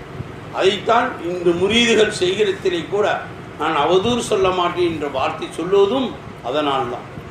ஆக அவதூறு என்பது மிக கொடுமையான பாவம். அந்த பாவம் இந்த சபையில் நீங்கள் யாரேனும் செய்திருந்தால், யார் மீதாவது நீங்கள் அவதூறு சொல்லி இருந்தால், அந்த அவதூறு சொல்லப்பட்டவர் இந்த உலகத்தில் ஹயாத்தோடு இருந்தால் தயவு செய்து அவர்களுடைய கையை பிடித்து உன்னை பற்றி நான் அவதூறு சொல்லிவிட்டேன், அல்லாஹுக்காக மன்னித்துக் கொள்கிறேன் என்று கேட்டுக்கொள்ளுங்கள். இல்லைன்னு சொன்னால் அவதூறு சொல்லவர் மூத்தாகிவிட்டாவோ, அவதூறு சொன்ன நம்மை விட்டும் தூரமாக இருந்தாலோ நாம் அவதூறு சொன்ன குற்றம் நிச்சயமாக மறுமை வரை தொடரும். அங்கே அல்லாஹ்வுடைய மன்றத்தில் நாம் அதற்கு பதில் சொல்லி தீர வேண்டும். அதற்குரிய தண்டனையும் அனுபவித்து தர வேண்டும். இந்த அவதூறு சொல்வதனால், மீண்டும் சொல்கின்றேன், இந்த அவதூறு சொல்வதனால் நாமும் பாதிக்கப்படுவோம். நம்முடைய பிள்ளைகளும் மனைவியும் மக்களும் பாதிக்கப்படுவார்கள். நம்முடைய சந்ததியிலும் பாதிக்கப்படுவார்கள். சகோதரி, சில சந்ததி சில மக்களை நாம் பார்க்கின்றோம், சந்ததியினராக அவருடைய வாழ்க்கையில் பரக்கத்தில்லாமல் அவருடைய வாழ்க்கையில் நசிந்து போய் அவருடைய வாழ்க்கையில் துன்பங்களை அனுபவித்துக் கொண்டிருக்கக்கூடிய எத்தனை குடும்பங்களை நாம் அறிகின்றோம். ஏனென்று சொன்னால் இந்த அவதூறு காலத்தினால் இவருக்கு முன்னால் வந்த சந்ததியினர்கள் அவதூறின் காரணத்தினால் பாதிக்கப்பட்டக்கூடிய தன்மை அவரை வரக்கூடிய சந்ததியினரையும் நிச்சயமாக பாதிக்கும் சகோதரர்களே. இது சாதாரண பாவம் இல்லை. சில சொல்லுவாங்க, ஏதோ முன்னால பெரியவங்க செஞ்சார், நம்ம மூதாதையர்கள் பெரியவங்க செஞ்சார், சாபக்கேடு போல் தெரியுது. எதை தொட்டாலும் விளங்காது. ஏன்? அந்த சாபம், அந்த அவதூறு சொல்லக்கூடிய பாவம் நிச்சயமாக சந்ததியினரால் பாதிக்கப்படும் சகோதரர். இது அவ்வளவு மோசமான பாவம். காரணம், ஒரு உள்ளத்தையே நாம் அவர்களை நோவடித்த குற்றம். சகோதரர்களே, ஹதீஸ் வருகின்றது, ஒரு மூமினான மனிதனுடைய உள்ளத்தை நீங்கள் நோவடித்தால் 1000 காபாவை இடித்ததற்கு சமம் என்று வருகின்றது. 1000 காபா, அல்லாஹ் வாழக்கூடிய இல்லம், 1000 காபாவை இடித்தது ஒரு மூமியான உள்ளத்தை நீங்கள் இடித்ததற்கு சமம் என்று வருகின்றது. ஒரு மூமியான உள்ளத்தை மட்டும் கலங்க வைத்துவிடக்கூடாது. ஒரு மூமியான மனிதனுடைய உள்ளத்தை நாம் நோகடித்து விடக்கூடாது. அப்படி நோகடித்தால் 1000 காபாவிற்கு சமம் என்று சொன்னால், காபா அல்லாஹ்வுடைய வீடு, 1000 இல்லை அல்லாஹ்வுடைய காபாவை இடித்தால் எவ்வளவு பெரிய பாவம். நினைத்து பாருங்கள், 1000 காபாவுடைய பாவங்கள் இடித்தால் எவ்வளவு பாவமோ அந்த அளவுக்கு ஒரு மூமினான கல்வை நோவடித்ததற்குரிய பாவம். அதனால்தான் ஒரு அவதூறு என்பது ஒரு மனிதனுடைய உள்ளத்தை புண்படுத்தக்கூடிய விஷயம். பிறருடைய மனதை நம்ம புண்படுத்தக்கூடாது, பிறர் மீது நம்ம அவதூறு சொல்லக்கூடாது, பிறர் மீது நம்ம அவாண்டம் சொல்லக்கூடாது, இல்லாத ஒன்றை சொல்லி அவருடைய உள்ளத்தை நாம் கெடுத்து விடக்கூடாது, புண்படுத்தி விடக்கூடாது. ஆக இந்த பாவங்களிலிருந்து உங்களை நீங்கள் தற்காத்துக் கொள்ளுங்கள் சகோதரர்கள். நம்முடைய அறிவுரை நசியத், இன்றைய நசியத், நீங்கள் அவதூறு சொல்வதிலிருந்து உங்கள் நாவுகளை பாதுகாத்துக் கொள்ளுங்கள், மனதில் பதிய வைத்துக் கொள்ளுங்கள். இது பெரும் பாவம், இது பெரும் பாவம். இது ஒரு அடியானுக்குரிய சம்பந்தப்பட்ட விஷயம். இந்த உலகத்திலே அடியான் சம்பந்தப்பட்ட விஷயம் இங்கே தீர்ப்பாகவில்லை என்றால் அல்லாஹுடைய மாமன்றத்தில் போய் தீர்ப்பாக வேண்டியது வரும். அல்லாஹ் காப்பாற்ற வேண்டும். அத்தகைய துர்க்குணத்தை விட்டும் அல்லாஹ் நம்மை பாதுகாத்தல்வான். பிறரை அவதூறு சொல்வதிலிருந்தும் நம்முடைய நாவுகளை அல்லாஹ் பாதுகாப்பானா. பிறரை மனதை புண்படுத்துவதிலிருந்தும் நம்முடைய நாவை அல்லாஹ் பாதுகாத்தல் உருவானாக. யாருக்கே நாம் செய்திருந்தால் இன்ஷா அல்லாஹ் அவர்களை சந்தித்து நீங்கள் மன்னிப்பு கேட்டுக்கொள்ளுங்கள். அல்லாஹ் தௌஃபீக் செய்வானாக. இத்தகைய கொடும் பாவத்திலிருந்து நம் அனைவரையும் அல்லாஹ் காப்பாற்றுவானாக.